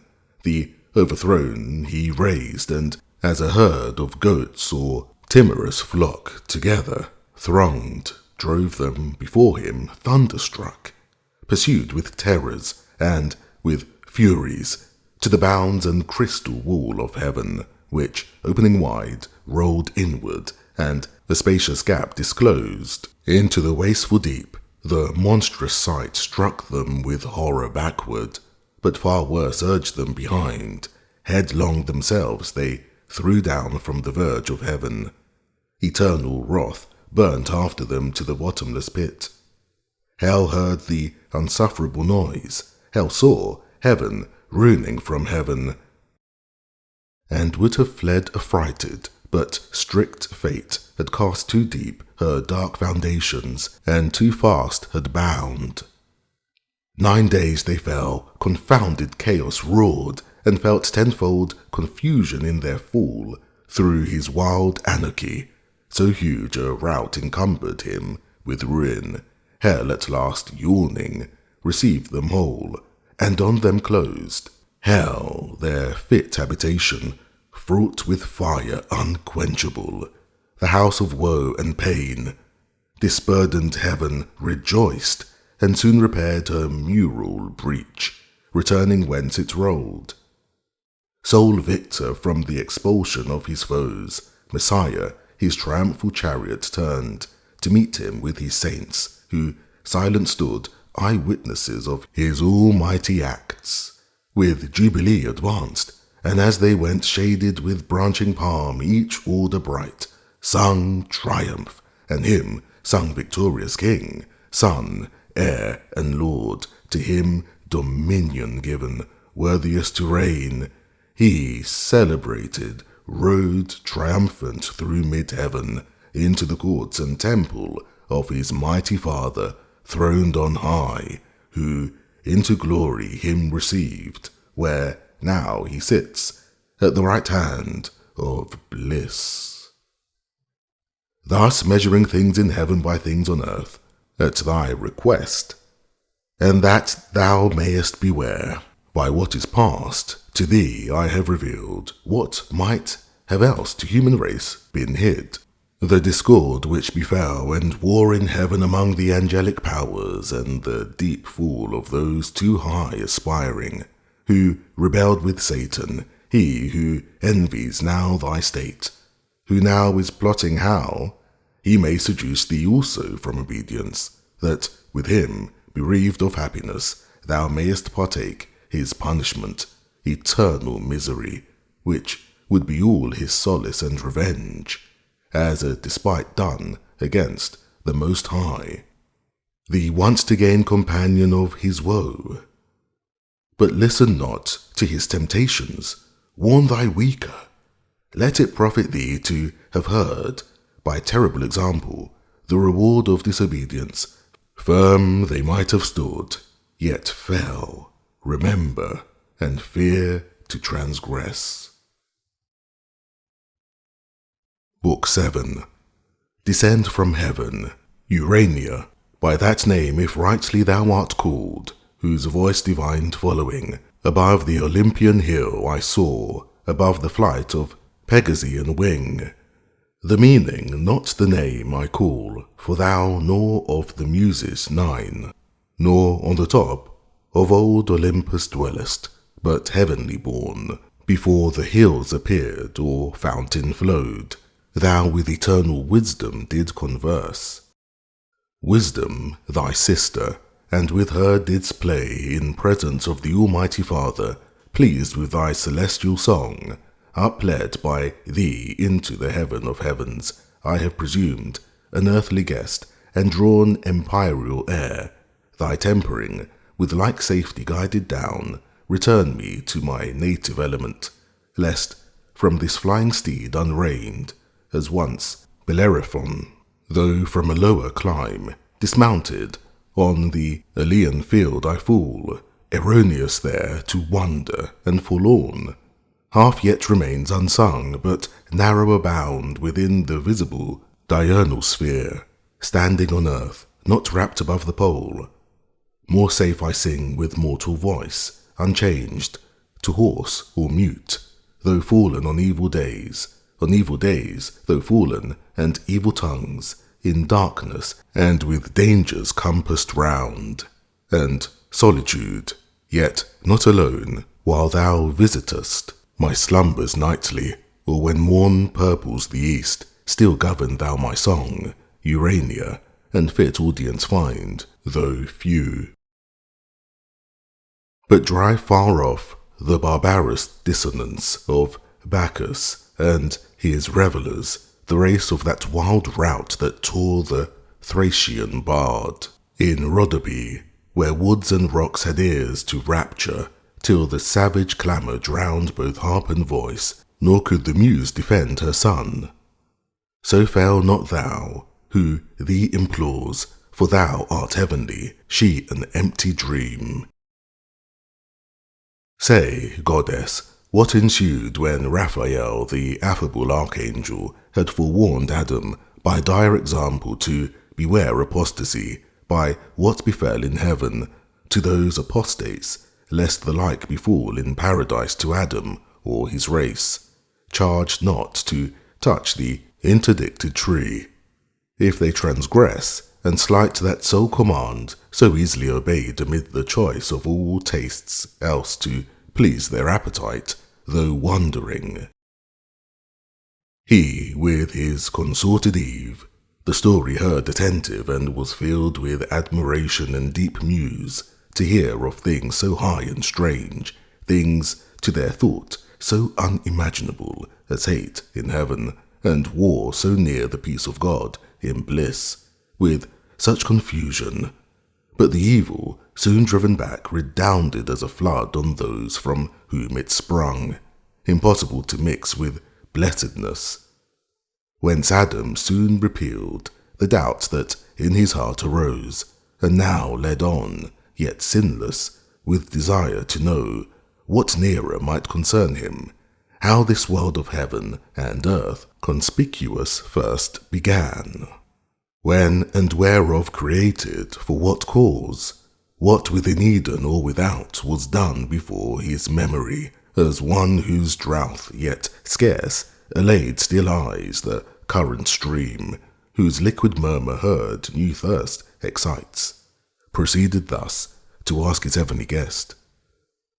Great things and full of wonder in our ears, far differing from this world, thou hast revealed, divine interpreter, by favour sent down from the Empyrean, to forewarn us timely of what else might have been our loss, unknown, which human knowledge could not reach, for which to the infinitely good we owe immortal thanks, and his admonishment receive, with solemn purpose to observe immutably his sovereign will, the end of what we are.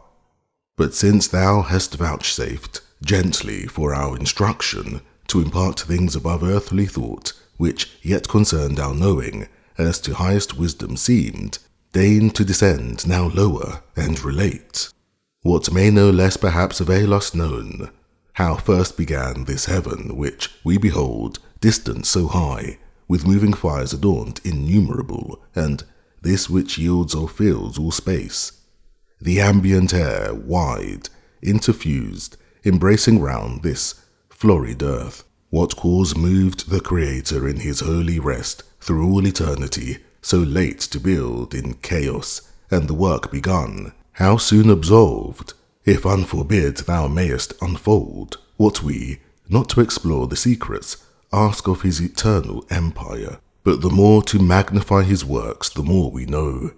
And the great light of day yet wants to run much of his race, though steep, suspense in heaven, held by thy voice, thy potent voice he hears, and longer will delay to hear thee tell his generation, and the rising birth of nature from the unapparent deep. Or if the star of evening and the moon haste to thy audience, night with her will bring silence and sleep. Listening to thee will watch, or we can bid his absence till thy song end, and dismal thee ere the morning shine. Thus Adam his illustrious guest besought, and thus the godlike angel answered mild. This also thy request, with caution asked, obtain, though to recount almighty works, what words or tongue of seraph can suffice, or heart of man suffice, to comprehend, yet what thou canst attain, which best may serve to glorify the Maker, and infer thee also happier, shall not be withheld thy hearing. Such commission from above I have received, to answer thy desire of knowledge within bounds, beyond, abstain, to ask, nor let thine own inventions hope things not revealed, which the invisible King, only omniscient, hath suppressed in night, to none communicable in earth or heaven. Enough is left besides to search and know, but knowledge is as food, and needs no less her temperance over appetite to know. In measure, what the mind may well contain, oppresses else with surfeit, and soon turns wisdom to folly, as nourishment to wind. Know then that after Lucifer from heaven, so call him, brighter once amidst the host of angels than that star the stars among, fell with his flaming legions through the deep into his place, and the great sun returned, victorious with his saints. The omnipotent eternal Father from his throne beheld their multitude, and to his Son thus spake.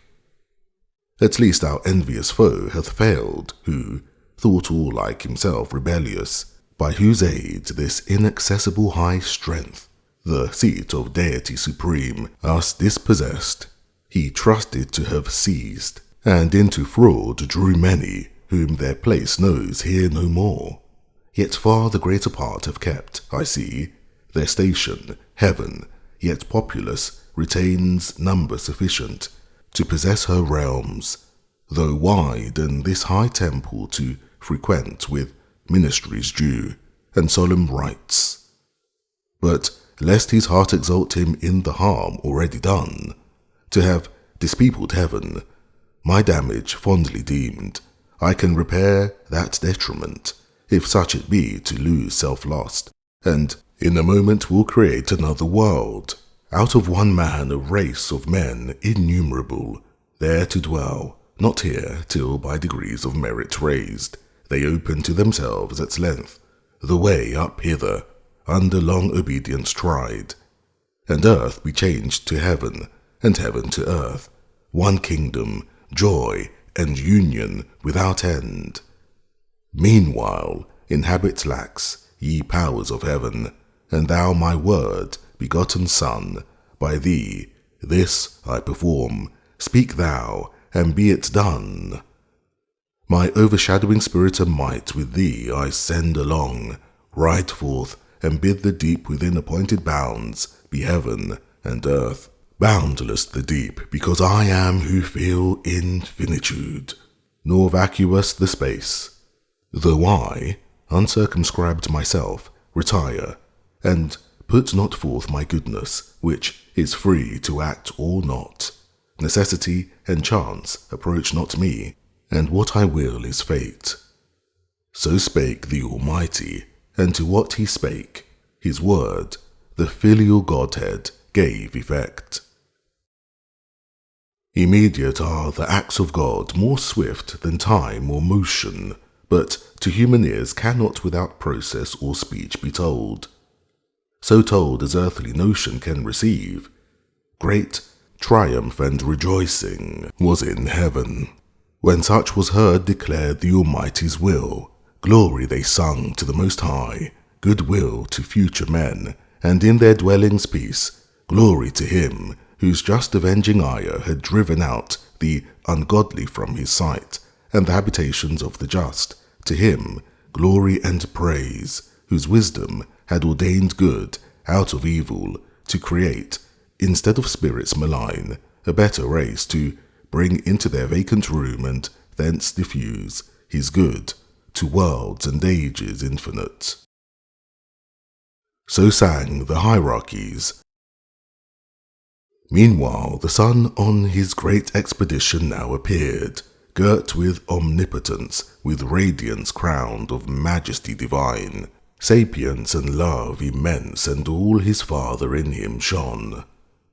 About his chariot numberless were poured cherub and seraph, potentates and thrones and virtues, winged spirits and chariots winged from the armoury of God, where stand on old myriads between two brazen mountains lodged against a solemn day, harnessed at hand, celestial equipage, and now came forth spontaneous, for within them spirit lived, attendant on their Lord. Heaven opened wide her ever-during gates, harmonious sound on golden hinges moving, to let forth the King of Glory in his powerful word and spirit, coming to create new worlds. On heavenly ground they stood, and from the shore they viewed the vast, immeasurable abyss, outrageous as a sea, dark, wasteful, wild, up from the bottom turned by furious winds, and surging waves, as mountains to assault heaven's height, and with the centre mix the pole. Silence, ye troubled waves, and thou deep, peace, said then the omnific word, your discord end. Nor stayed, but on the wings of cherubim uplifted in paternal glory, rode far into chaos, and the world unborn.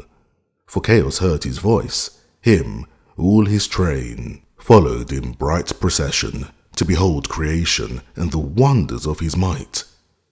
Then stayed the fervid wheels, and in his hand he took the golden compasses prepared in God's eternal store, to circumscribe this universe and all created things.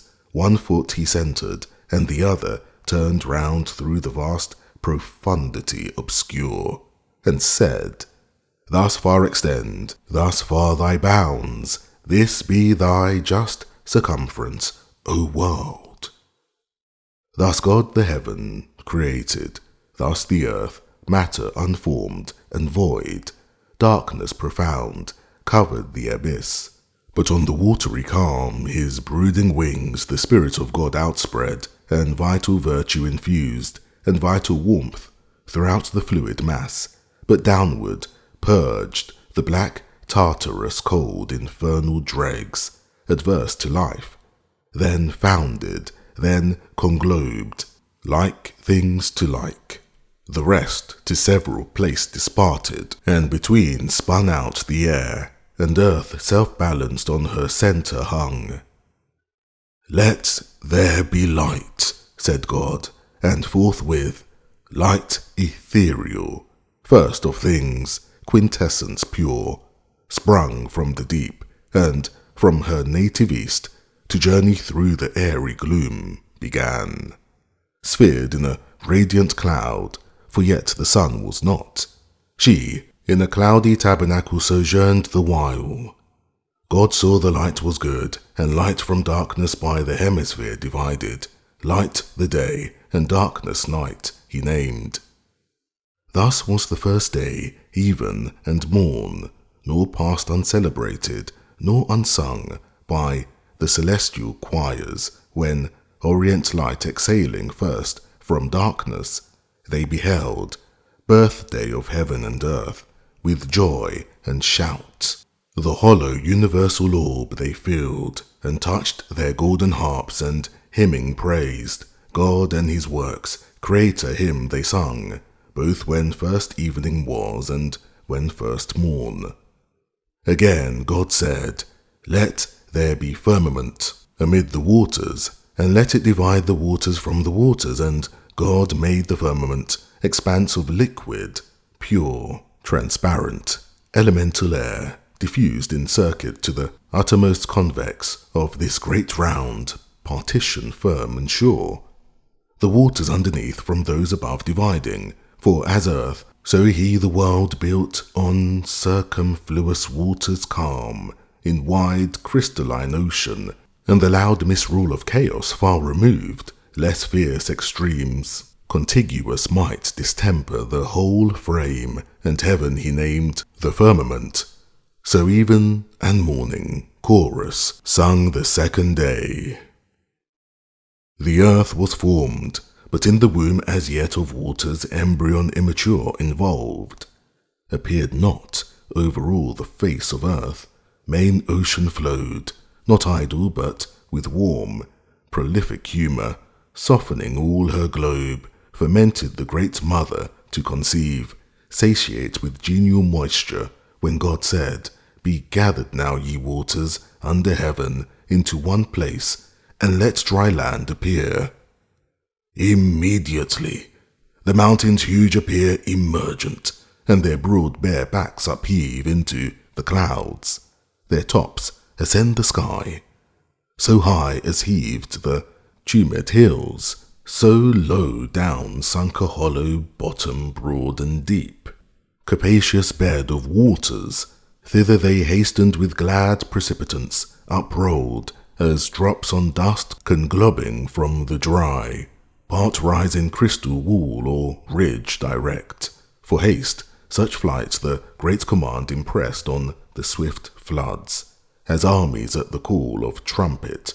For of armies thou hast heard, troop to their standard, so the watery throng, wave rolling after wave, where way they found, if steep with torrent rapture, if through plain soft ebbing, nor withstood them rock or hill, but they, or underground or circuit wide, with serpent error wandering, found their way, and on the washy ooze deep channels wore, easy ere God had bid the ground be dry. All but within those banks, where rivers now stream, and perpetual draw their humid train. The dry land, earth, and the great receptacle of congregated waters he called seas, and saw that it was good, and said, Let the earth put forth the verdant grass, herb yielding seed, and fruit tree yielding fruit after her kind, whose seed is in herself upon the earth. He scarce had said when the bare earth, till then, desert and bare, unsightly, unadorned, brought forth the tender grass whose verdure clad her universal face with pleasant green, then herbs of every leaf, that sudden flowered opening their various colours, and made gay her bosom, smelling sweet, and these scarce blown. Forth flourished thick the clustering vine, forth crept the swelling gourd, up stood the corny reed, embattled in her field, and the humble shrub, and bush with frizzled hair implicit. Last rose, as in dance, the stately trees, and spread their branches hung with copious fruit, or gemmed their blossoms. With high woods the hills were crowned, with tufts the valleys, and each fountain side, with borders long the rivers, that earth now seemed like to heaven, a seat where gods might dwell, or wonder with delight, and love to haunt her sacred shades, though God had yet not reigned upon the earth, and man to till the ground none was. But from the earth a dewy mist went up, and watered all the ground, and each plant of the field which ere it was in the earth God made, and every herb before it grew on the green stem, God saw that it was good. So even and morn recorded the third day. Again the Almighty spake, Let there be lights high in the expanse of heaven to divide the day and night. And let them be for signs, for seasons, and for days, and circling years. And let them be for lights, as I ordain their office in the firmament of heaven, to give light on the earth. And it was so. And God made 2 great lights, great for their use to man, the greater to have rule by day, the less by night, altern, and made the stars, and set them in the firmament of heaven, to illuminate the earth and rule the day, in their vicissitude, and rule the night, and light from darkness to divide. God saw, surveying his great work, that it was good. For of celestial bodies, first the sun, a mighty sphere he framed, unlightsome first, though of ethereal mould, then formed the moon, globose, and every magnitude of stars, and sowed with stars the heaven, thick as the field. Of light by far the greater part he took, transplanted from her cloudy shrine, and placed in the sun's orb, made porous to receive and drink the liquid light, firm to retain her gathered beams, great palace now of light. Hither, as to their fountain, are the stars repairing, in their golden urns draw light, and hence the morning planet gilds her horns, by tincture or reflection they augment their small peculiar, though from human sight so far remote, with diminution seen. First in his east the glorious lamp was seen, regent of day, and all the horizon round invested with bright rays, jocund to run his longitude through heaven's high road. The grey dawn and the Pleiades before him danced, shedding sweet influence, less bright the moon, but opposite in levelled west was set. His mirror, with full face borrowing her light from him, and other light she needed none, in that respect, and still that distance keeps till night. Then, in the east, her turn she shines, revolved on heaven's great axle, and her reign with 1,000 lesser lights, dividual holds, with 1,000 stars, that then appeared, spangling the hemisphere. Then first adorned with their bright luminaries that set and rose, glad evening and glad morn crowned the 4th day. And God said, Let the waters generate reptile with spawn abundant, living soul, and let fowl fly above the earth, with wings displayed on the open firmament of heaven. And God created the great whales, and each soul living each that crept, which plenteously the waters generated by their kinds, and every bird of wing after his kind, and saw it was good, and blessed them, saying, Be fruitful, multiply, and in the seas, and lakes, and running streams, the waters fill, and let the fowl be multiplied on the earth. Forthwith, the sounds and seas, each creek and bay, with fry innumerable swarm, and shoals of fish that with their fins and shining scales glide under the green wave in skulls that oft bank the mid-sea, part single or with mate, graze the seaweed their pasture, and through groves of coral stray, or, sporting with quick glance, show to the sun their waved coats dropped with gold, or, in their pearly shells at ease, attend moist nutriment, or under rocks their food in jointed armour watch. On smooth, the seal and bended dolphins play, part huge of bulk, wallowing unwieldy, enormous in their gait, tempest the ocean. There, Leviathan, hugest of living creatures, on the deep stretched like a promontory sleeps or swims, and seems a moving land, and at his gills draws in, and at his trunks spouts out a sea. Meanwhile the tepid caves and fens and shores, their brood as numerous hatch from the egg that soon, bursting with kindly rupture, forth disclosed their callow young. But feathered soon and fledged they summed their pens, and soaring the air sublime, with clang despised the ground. Under a cloud in prospect, there the eagle and the stork on cliffs and cedar tops their eyries build.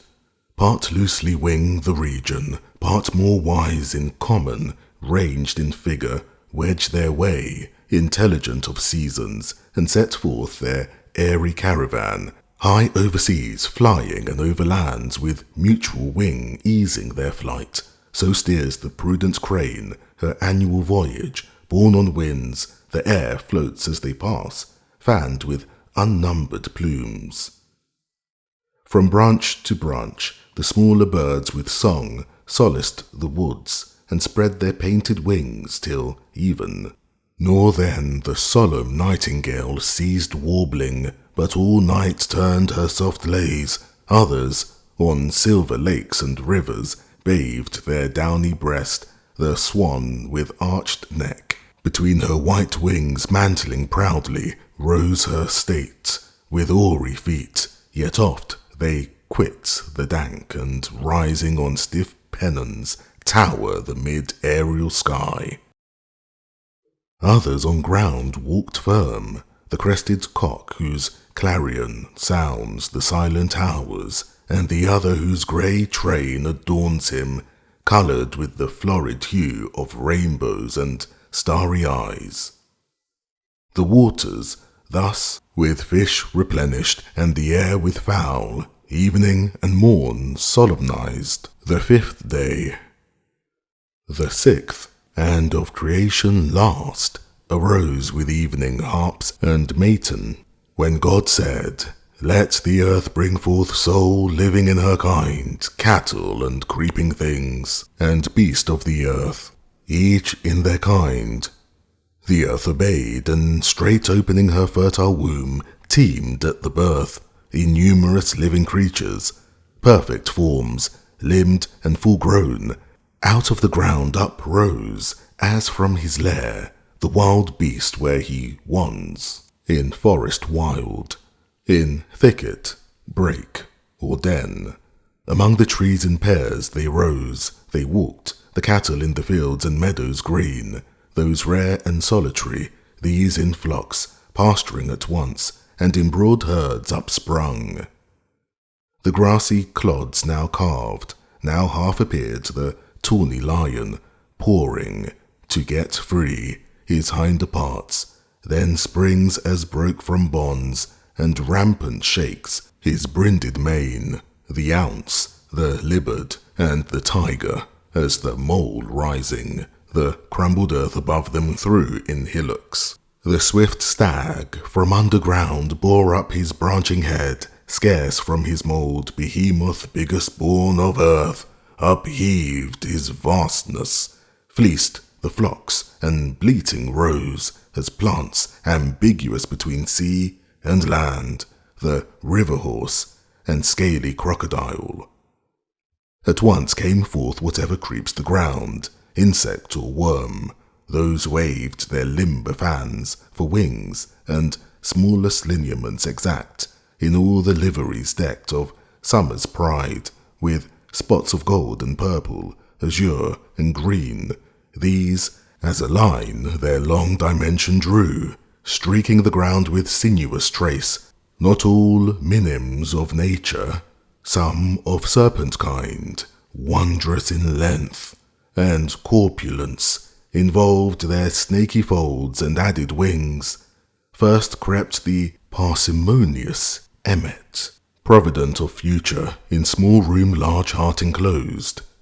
Pattern of just equality, perhaps, hereafter, joined in her popular tribes of commonality. Swarming next appeared the female bee, that feeds her husband drone deliciously, and builds her waxen cells with honey stored. The rest are numberless. And thou their natures knowest, and gavest them names. Needless to thee repeated, nor unknown the serpent, subtlest beast of all the field, of huge extent sometimes, with brazen eyes and hairy mane terrific, though to thee not noxious, but obedient at thy call. Now heaven in all her glory shone, and rolled her motions, and the great first mover's hand first wheeled their course. Earth in her rich attire, consummate lovely smiled, air, water, earth, by foul fish beast was flown, was swum, was walked, frequent, and of the sixth day yet remained.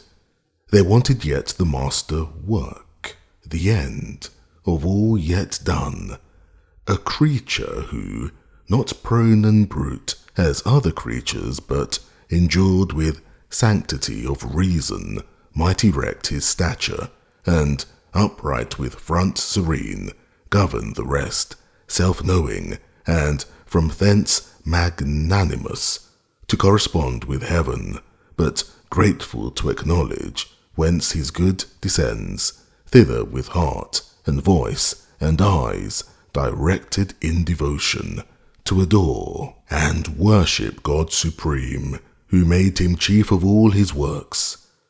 Therefore the omnipotent eternal Father, for where is not he present, thus to his Son audibly spake, Let us now make man in our image, man in our similitude, and let them rule over the fish and fowl of sea and air, beast of the field, and over all the earth, and every creeping thing that creeps on ground. Thus said, he formed thee, Adam, thee, O man, dust of the ground, and in thy nostrils breathed the breath of life. In his own image he created thee, in the image of God express, and thou becamest a living soul. Male he created thee, but thy consort female for race. Then blessed mankind and said, Be fruitful, multiply, and fill the earth. Subdue it, and throughout dominion hold over fish of the sea and fowl of the air, and every living thing that moves on the earth. Whether thus created, for no place is yet distinct by name, thence, as thou knowest, he brought thee into this delicious grove, this garden planted with the trees of God, delectable both to behold and taste, and freely all their pleasant fruit for food, and gave thee, all sorts are here, that all the earth yields. Variety without end. But of the tree, which tasted works knowledge of good and evil, thou mayest not, in the day thou eatest, thou diest. Death is the penalty imposed. Beware, and govern well thy appetite, lest sin surprise thee, and her black attendant, death. Here finished he, and all that he had made viewed, and behold, all was entirely good. So even and morn accomplished the sixth day. Yet not till the Creator from his work desisting, though unwearied, up returned, up to the heaven of heavens, his high abode, thence to behold this new created world, the addition of his empire, how it showed in prospect from his throne, how good, how fair. Answering his great idea, up he rode, followed with acclamation, and the sound symphonious of 10,000 harps that tuned angelic harmonies. The earth, the air resounded. Thou rememberest, for thou heardst the heavens and all the constellations rung. The planets in their station listening stood, while the bright pomp ascended jubilant. Open, ye everlasting gates, they sung, open, ye heavens, your living doors. Let in the great Creator from his work returned magnificent, his 6 days' work, a world open and henceforth oft, for God will deign to visit oft the dwellings of just men, delighted and with frequent intercourse, thither will send his winged messengers on errands of supernal grace. So sing the glorious train ascending, he, through heaven, that opened wide her blazing portals, led to God's eternal house direct the way. A broad and ample road, whose dust is gold, and pavement stars, as stars to thee appear, seen in the galaxy, that Milky Way, which nightly, as a circling zone, thou seest powdered with stars. And now on earth the seventh evening arose in Eden, for the sun was set, and twilight from the east came on, forerunning nights when, at the holy mount of heaven's high-seated top, the imperial throne of Godhead, fixed forever firm and sure, the filial power arrived, and sat him down with his great Father, for he also went invisible, yet stayed, such privilege hath omnipresence, and the work-ordained author and end of all things, and, from work now resting, blessed and hallowed the seventh day, as resting on that day from all his work, but not in silence, wholly kept, and the harp had work and rested not, the solemn pipe and dulcimer, all organs of sweet stop, all sounds on fret by string or golden wire, tempered soft tunings intermixed with voice, choral or unison, of incense clouds, fuming from golden censers, hid the mount. Creation and the 6 days' acts they sung. Great are thy works, Jehovah, infinite thy power. What thought can measure thee, or tongue relate thee? Greater now in thy return than from the giant angels. Thee that day thy thunders magnified. But to create is greater than created to destroy.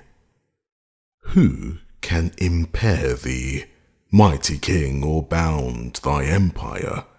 Easily the proud attempt of spirits apostate, and their counsels vain, thou hast repelled, while impiously they thought thee to diminish, and from thee withdraw the number of thy worshippers.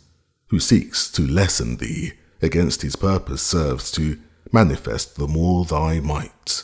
His evil thou usest, and from thence createst more good. Witness this new-made world, another heaven from heaven gate not far, founded in view on the clear Hyalon, the glassy sea, of amplitude almost immense, with stars numerous and every star perhaps a world, of destined habitation. But thou knowest their seasons, among these the seat of men, earth, and her nether ocean circumfused, their pleasant dwelling place. Thrice happy men and sons of men whom God hath thus advanced, created in his image, there to dwell and worship him, and in reward to rule over his works, on earth, in sea, or air, and multiply a race of worshippers, holy and just. Thrice happy, if they know their happiness, and persevere upright.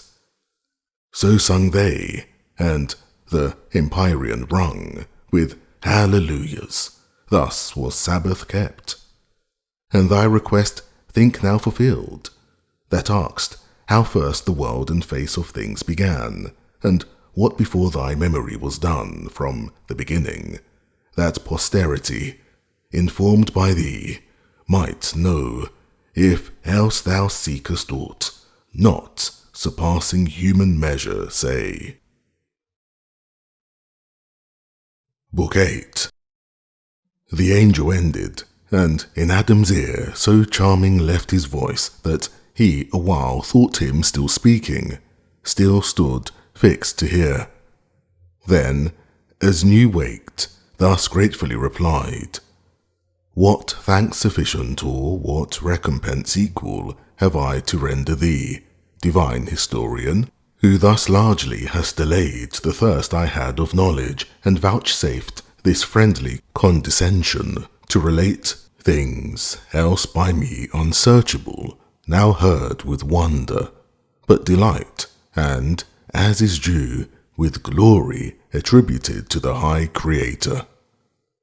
Something yet of doubt remains, which only thy solution can resolve.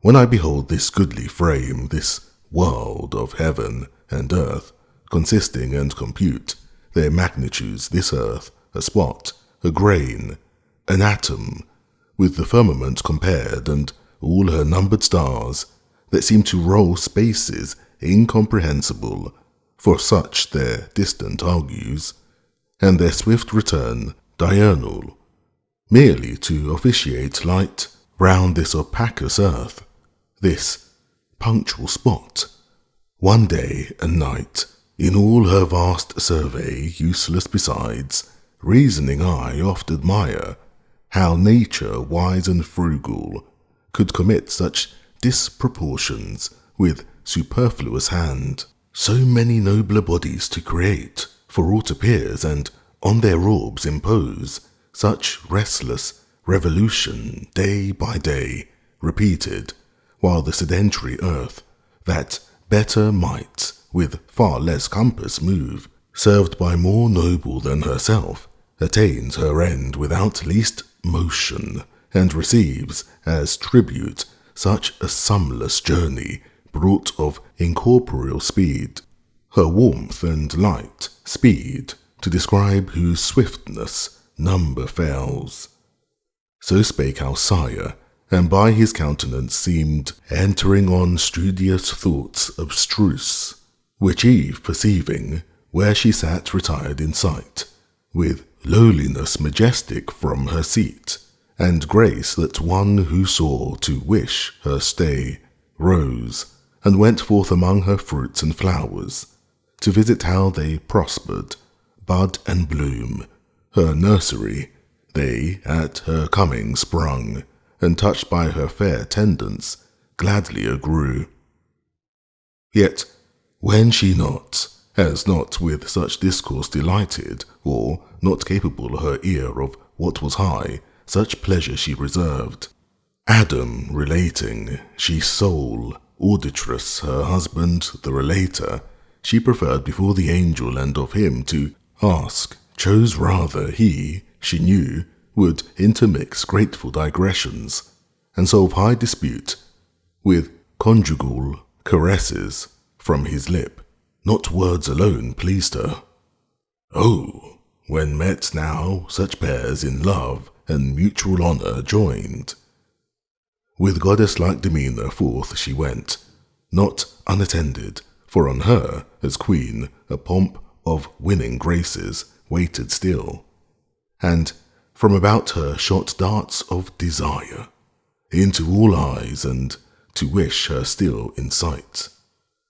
And Raphael now to Adam's doubt proposed, benevolent and facile, thus replied, To ask or search, I blame thee not, for heaven is as the book of God before thee set, wherein to read his wondrous works, and learn his seasons, hours, or days, or months, or years.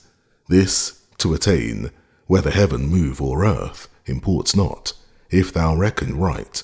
The rest from man or angel, the great architect, did wisely to conceal, and not divulge his secrets to be scanned by them, who ought rather admire, or, if they list to try conjecture, he his fabric of the heavens hath left to their disputes, perhaps to move his laughter at their quaint opinions wide hereafter, when they come to model heaven and calculate the stars, how they will wield the mighty frame, how build, unbuild, contrive to save appearances, how gird the sphere with centric and eccentric scribbled over, cycle and epicycle, orb in orb. Already by thy reasoning this I guess, who art to lead thy offspring, and supposest that bodies bright and greater should not serve the less not bright, nor heaven such journeys run, earth sitting still, when she alone receives the benefit. Consider first, the great or bright infers not excellence. The earth, though, in comparison of heaven, so small, nor glistering, may be solid good contain, more plenty than the sun that barren shines, whose virtue on itself worked no effect. But in the fruitful earth there first received his beams, unactive else, their vigour find. Yet not to earth are those bright luminaries officious, but to thee, earth's habitant. And, for the heaven's wide circuit, let it speak the Maker's high magnificence, who built so spacious and his line stretched out so far, that man may know he dwells not in his own, an edifice too large for him to fill, lodged in a small partition, and the rest ordained for uses to his Lord best known. The swiftness of those circles attribute, though numberless, to his omnipotence, that to corporeal substances could add speed almost spiritual. Me thou thinkest not slow, who since the morning hour set out from heaven, where God resides, and ere midday arrived in Eden, distance inexpressible by numbers that have name. But this I urge, admitting motion in the heavens, to show invalid that which thee to doubt it moved, not that I so affirm, though so it seem, to thee who hast thy dwelling here on earth. God, to remove his ways from human sense, placed heaven from earth so far, that earthly sight, if it presume, might err in things too high, and no advantage gain. What if the sun be centred the world, and other stars by his attractive virtue and their own incited, dance about him various rounds, their wandering course now high, now low, then hid, progressive, retrograde, or standing still. In six thou seest, and what if seventh to these, the planet Earth, so steadfast though she seem, insensibly three different motions move, which else to several spheres thou must ascribe, moved contrary with thwart, obliquities, or save the sun his labour, and that swift nocturnal and diurnal rhomb, supposed, invisible else above all stars, the wheel of day and night, which needs not thy belief. If earth, industrious of herself, fetch day travelling east, and with her part averse from the sun's beam meets night, her other part still luminous by his ray. What if that light, sent from her through the wide, transpicuous air, to the terrestrial moon be as a star, enlightening her by day, as she by night this earth? Reciprocal, if land be there, fields and inhabitants. Her spot thou seest as clouds, and clouds may rain, and rain produce fruits in her softened soil for some to eat, allotted there, and other suns perhaps, with their attendant moons, thou wilt descry, communicating male and female light, with two great sexes animate the world, stored in each orb, perhaps with some that live. For such vast room in nature unpossessed by living soul, desert and desolate, only to shine yet scarce to contribute, each orb a glimpse of light, conveyed so far down to this habitable, which returns light back to them, is obvious to dispute. But whether thus these things, or whether not, but whether the sun, predominant in heaven, rise on the earth, or earth rise on the sun, he from the east his flaming road begin, or she from west her silent course advance, with inoffensive pace that spinning sleeps on her soft axle, while she paces even, and bears thee soft with the smooth air along, solicit not thy thoughts with matters hid. Leave them to God above, him serve and fear. Of other creatures as him pleases best, wherever placed, let him dispose, joy thou in what he gives to thee, this paradise and thy fair Eve. Heaven is for thee too high to know what passes there. Be lowly wise. Think only what concerns thee and thy being. Dream not of other worlds, what creatures there live, in what state, condition, or degree, contented that thus far hath been revealed, not of earth only, but of highest heaven. To whom thus Adam, cleared of doubt, replied, How fully hast thou satisfied me, pure intelligence of heaven, angel serene, and freed from intricacies taught to live the easiest way, nor with perplexing thoughts to interrupt the sweet of life, from which God hath bid dwell far off all anxious cares, and not molest us, unless we ourselves seek them with wandering thoughts and notions vain.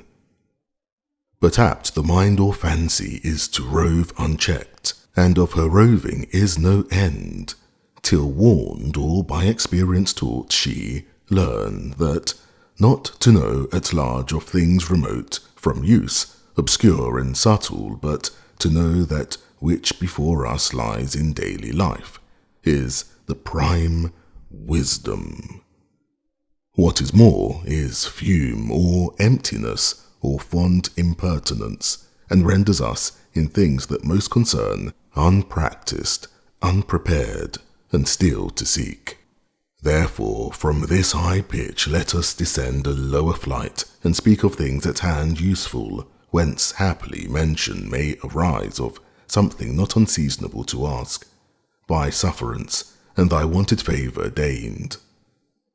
Thee I have heard relating what was done ere my remembrance. Now, hear me relate my story, which perhaps thou hast not heard, and day is not yet spent till then thou seest how subtly to detain thee I devise, inviting thee to hear while I relate, fond.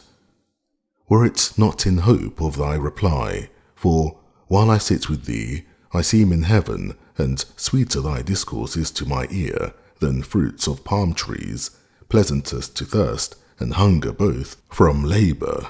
At the hour of sweet repast they satiate, and soon fill, though pleasant, but thy words with grace divine imbued bring to their sweetness no satiety.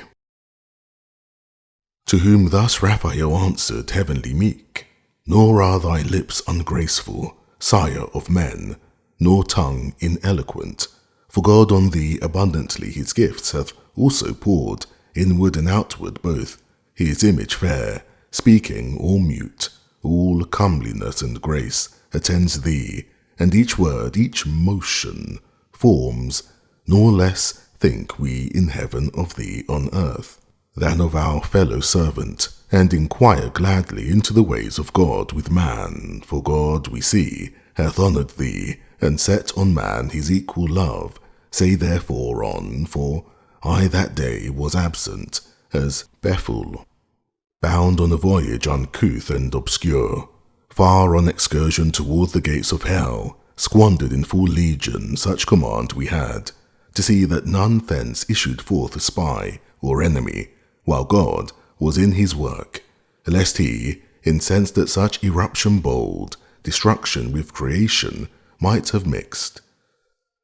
Not that they durst without his leave attempt, but us he sends upon his high behests for state, as sovereign king, and to inure our prompt obedience. Fast we found, fast shut, the dismal gates, and barricaded strong. But long ere our approaching heard within noise, other than the sound of dance or song, torment, and loud lament, and furious rage. Glad we returned up to the coasts of light ere Sabbath evening, so we had in charge. But thy relation now, for I attend, pleased with thy words no less than thou with mine. So spoke the godlike power, and thus our sire. For man, to tell how human life began, is hard, for who himself beginning knew desire with thee, still longer to converse induced me.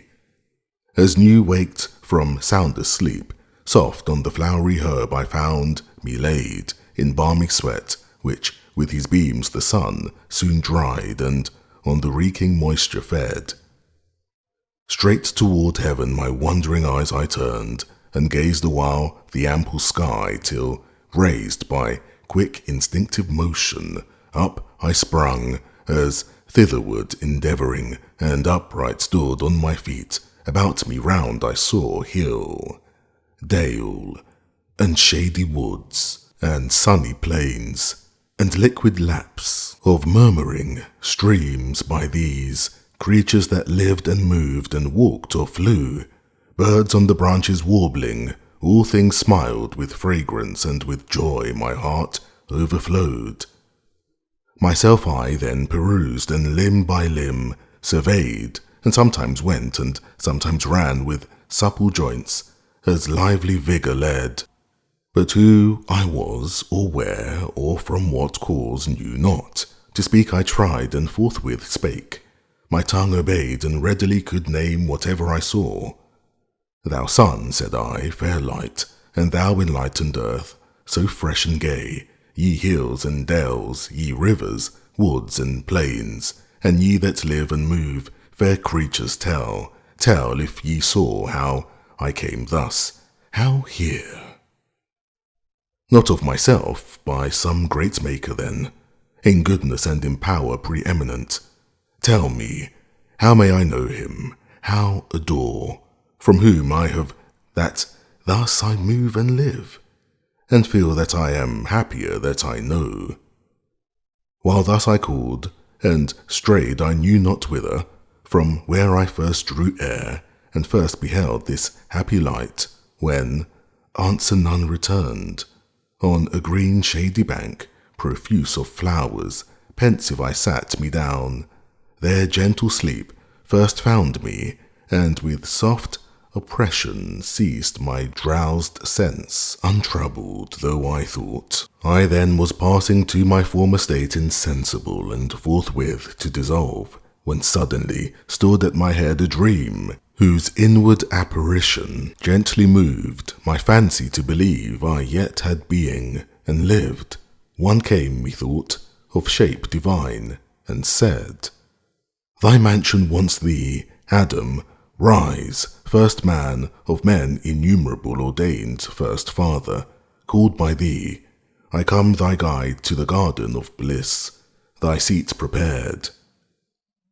So saying, by the hand he took me raised, and over fields and waters as in air smooth sliding, without step, last led me up a woody mountain, whose high top was plain, a circuit wide, enclosed with goodliest trees, planted with walks and bowers, that what I saw of earth before scarce pleasant seemed, each tree loaden with fairest fruits that hung to the eye tempting, stirred in me sudden appetite to pluck and eat, whereat I waked and found before mine eyes all real as the dream had lively shadowed.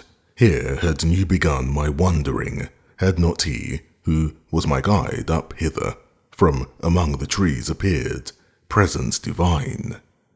Rejoicing, but with awe, in adoration at his feet I fell, submiss. He reared me, and whom thou soughtest I am, said mildly, author of all this thou seest above, or round about thee, or beneath.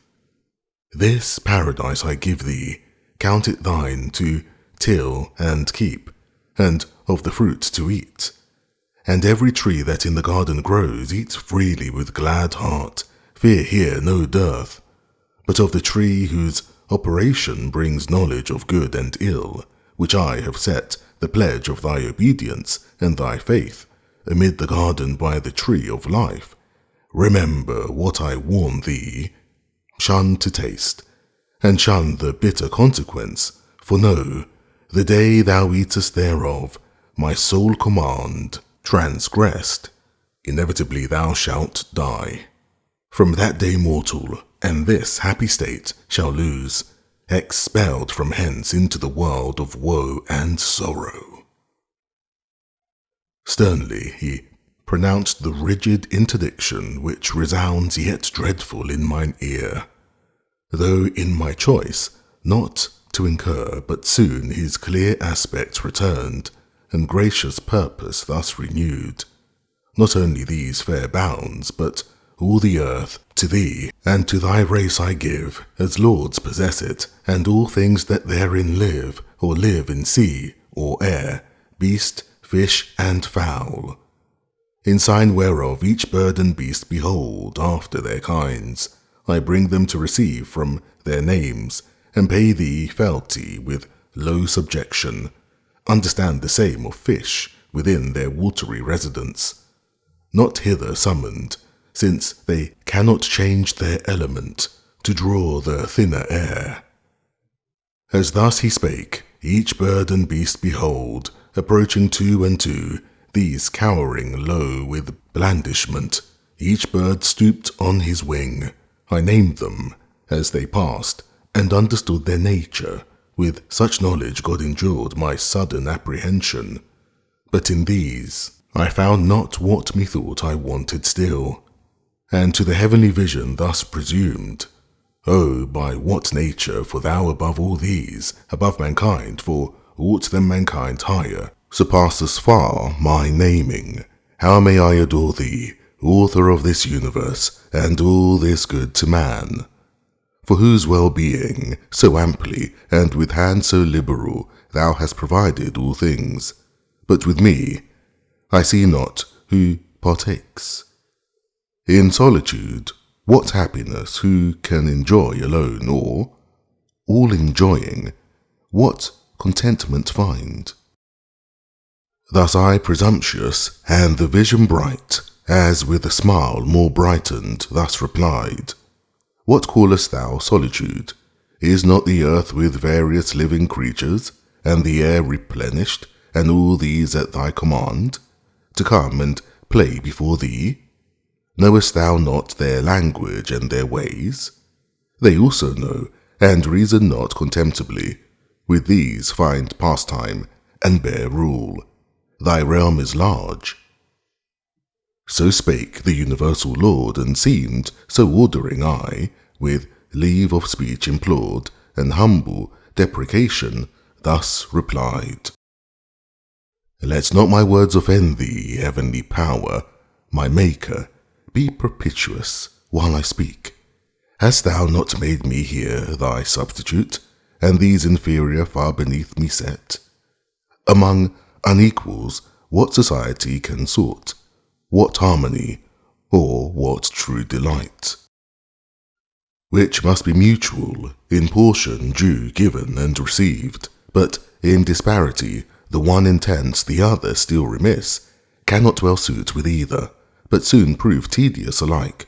Of fellowship I speak, such as I seek, fit to participate all rational delight, wherein the brute cannot be human consort. They rejoice, each with their kind, lion with lioness. So fitly them in pairs thou hast combined, much less can bird with beast or fish with fowl so well converse, nor with the ox, the ape. Worse then can man with beast, and least of all. Whereto the Almighty answered, not displeased, A nice and subtle happiness I see. Thou to thyself proposest, in the choice of thy associates, Adam, and wilt taste no pleasure, though in pleasure solitary. What thinkest thou then of me, and this my state? Seem I to thee sufficiently possessed of happiness or not, who am alone from all eternity, for none I know, second to me or like, equal much less. How have I then with whom to hold converse, save with the creatures which I made, and those to me inferior, infinite descendants beneath what other creatures are to thee? He ceased. I lowly answered, To attain the height and depth of thy eternal ways, all human thoughts come short, supreme of things. Thou in thyself art perfect, and in thee is no deficience found. Not so is man, but in degree, the cause of his desire by conversation with his like, to help or solace his defects. No need that thou shouldest propagate, already infinite, and through all numbers absolute, though one, but man by number is to manifest his single imperfection, and beget, like of his like, his image multiplied in unity defective, which requires collateral love, and dearest amity. Thou in thy secrecy, although alone, best with thyself accompanied, seekest not social communication, yet so pleased canst raise thy creature to what height thou wilt of union or communion deified. I, by conversing, cannot these erect from prone, nor in their ways complacence find. Thus I emboldened spake, and freedom used permissive, and acceptance found, which gained this answer from the gracious voice divine. Thus far to try thee, Adam, I was pleased, and find thee knowing, not of beasts alone, which thou hast rightly named, but of thyself, expressing well the spirit within thee free, my image not imparted to the brute, whose fellowship therefore unmeet for thee, good reason was thou freely shouldst dislike. And be so minded still, I, ere thou spakest, knew it not good for man to be alone, and no such company as men thou sawest intended thee, for trial only brought, to see how thou couldst judge of fit and meet. What next I bring shall please thee. Be assured, thy likeness, thy fit help, thy other self, thy wish exactly to thy heart's desire. He ended, or I heard no more, for now my earthly by his heavenly overpowered, which it had long stood under, strained to the height, in that celestial colloquy sublime, as with an object that excels the sense dazzled and spent, sunk down and sought repair of sleep, which instantly fell on me, called by nature as Aeneid, and closed mine eyes. Mine eyes he closed, but open left the cell of fancy, my internal sight, by which, abstract as in a trance, methought I saw, though sleeping, where I lay, and saw the shape, still glorious before whom awake I stood, who, stooping, opened my left side, and took from thence a rib, with cordial spirits warm, and life-blood streaming fresh. Wide was the wound, but suddenly with flesh filled up and healed, the rib he formed and fashioned with his hands.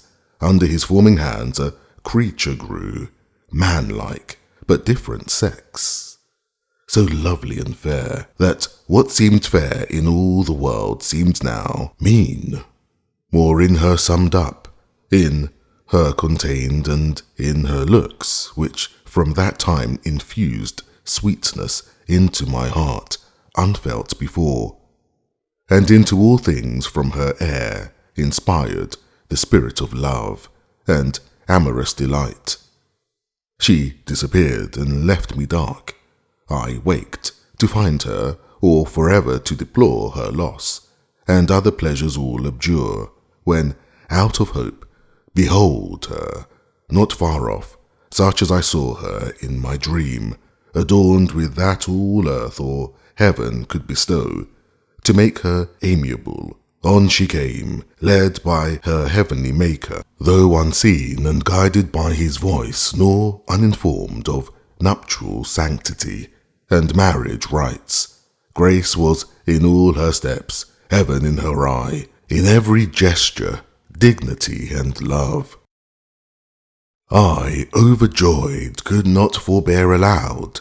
This turn hath made amends, thou hast fulfilled thy words, Creator bounteous and benign, giver of all things fair, but fairest this of all thy gifts, nor enviest.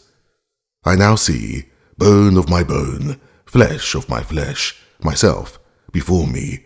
Woman is her name, of man extracted. For this cause he shall forego father and mother, and to his wife adhere, and they shall be one flesh, one heart, one soul. She heard me thus, and though divinely brought, yet innocence and virgin modesty, her virtue and the conscience of her worth, that would be wooed, and not unsought be won, not obvious, not obtrusive, but retired, the more desirable, or, to say all, nature herself, though pure of sinful thought, wrought in her so that, seeing me, she turned, I followed her. She, what was honour knew, and with obsequious majesty, approved my pleaded reason. To the nuptial bower I led her blushing like the morn. All heaven and happy constellations on that hour shared her selectus influence. The earth gave sign of gratulation, and each hill, joyous the birds, fresh gales and gentle airs, whispered it to the woods, and from their wings flung odours from the spicy shrub, disporting till the amorous bird of night sung spousal and bid haste the evening star on his hilltop to light the bridal lamp. Thus have I told thee all my state, and brought my story to the sum of earthly bliss, which I enjoy, and must confess to find in all things else delight indeed. But such as used or not, works in the mind no change, nor vehement desire. These delicacies I mean of taste, sight, smell, herbs, fruit, and flowers. Far otherwise, transported eye behold, transported touch, hear, passion first I felt. Commotion strange, in all enjoyments else superior and unmoved. Here, only weak against the charm of beauty's powerful glance. Or nature failed in me, and left some part not proof enough such object to sustain, or, from my side subducting, took perhaps more than enough, at least on her bestowed, too much of ornament, in outward show elaborate, of inward less exact. For well I understood in the prime end of nature, her the inferior, in the mind and inward faculties which most excel.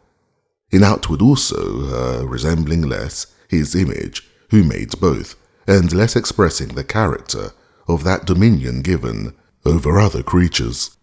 Yet when I approach her loveliness, so absolute she seems, and in herself complete, so well to know her own, that what she wills to do or say seems wisest, virtuousest, discreetest, best. All higher knowledge in her presence falls degraded. Wisdom in discourse with her loses discountenanced, and like folly shows. Authority and reason on her wait, as one intended first, not after made occasionally, and to consummate all, greatness of mind and nobleness their seat, build on her loveliest, and create an awe about her as a guard angelic placed. To whom the angel with contracted brow, accuse not nature, she hath done her part. Do thou but thine, and be not diffident of wisdom. She deserts thee not, if thou dismiss not her, when most thou needest her nigh, by attributing overmuch to things less excellent, as thou thyself perceivest. For what admirest thou? What transports thee so? An outside? Fair, no doubt, and worthy well thy cherishing, thy honouring, and thy love, not thy subjection, weigh with her thyself, then value. Ofttimes nothing profits more than self-esteem, grounded on just and right well managed. Of that skill the more thou knowest, the more she will acknowledge thee her head, and to realities yield all her shows, made so adorned for thy delight, the more, so awful that, with honour, thou mayest love thy mate, who sees when thou art seen, least wise. But if the sense of touch whereby mankind is propagated seem such dear delight beyond all other, think the same vouchsafed to cattle and each beast, which would not be to them made common, and divulged, if aught therein enjoyed were worthy to subdue the soul of man, or passion in him move, what higher in her society thou findest attractive, human, rational, love still. In loving thou dost well, in passion not, wherein true love consists not. Love refines the thoughts, and heart enlarges, hath his seat in reason, and is judicious. Is the scale by which to heavenly love thou mayest ascend, not sunk in carnal pleasure, for which cause among the beasts no mate for thee was found.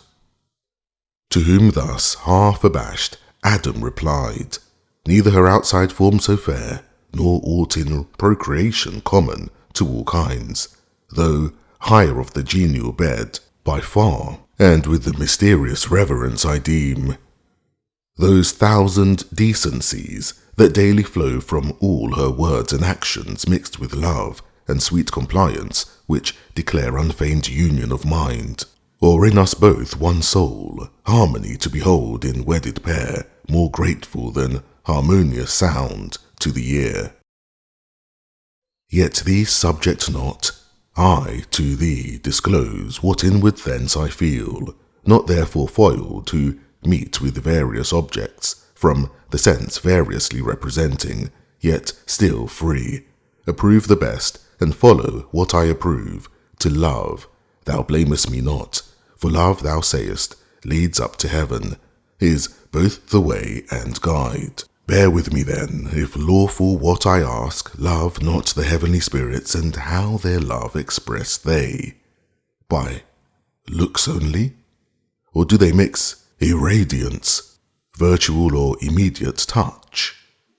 To whom the angel, with a smile that glowed celestial rosy red, love's proper hue, answered, Let it suffice thee that thou knowest us happy, and without love, no happiness, whatever pure thou in the holy enjoyest, and pure thou wert created, we enjoy in eminence, and obstacle find none, of membrane, joint, or limb, exclusive bars, easier than air with air, if spirits embrace, total they mix, union of pure with pure, desiring nor restrained conveyance need, as flesh to mix with flesh, or soul with soul.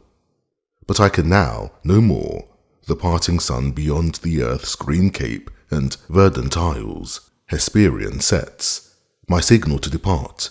Be strong, live happy, and love, but first of all him, whom to love is to obey, and keep his great command. Take heed, lest passion sway thy judgment to do aught, which else free will, the weal or woe in thee is placed. Beware. I in thy persevering shall rejoice, and all the blessed. Stand fast, to stand or fall, free in thine own arbitrament it lies.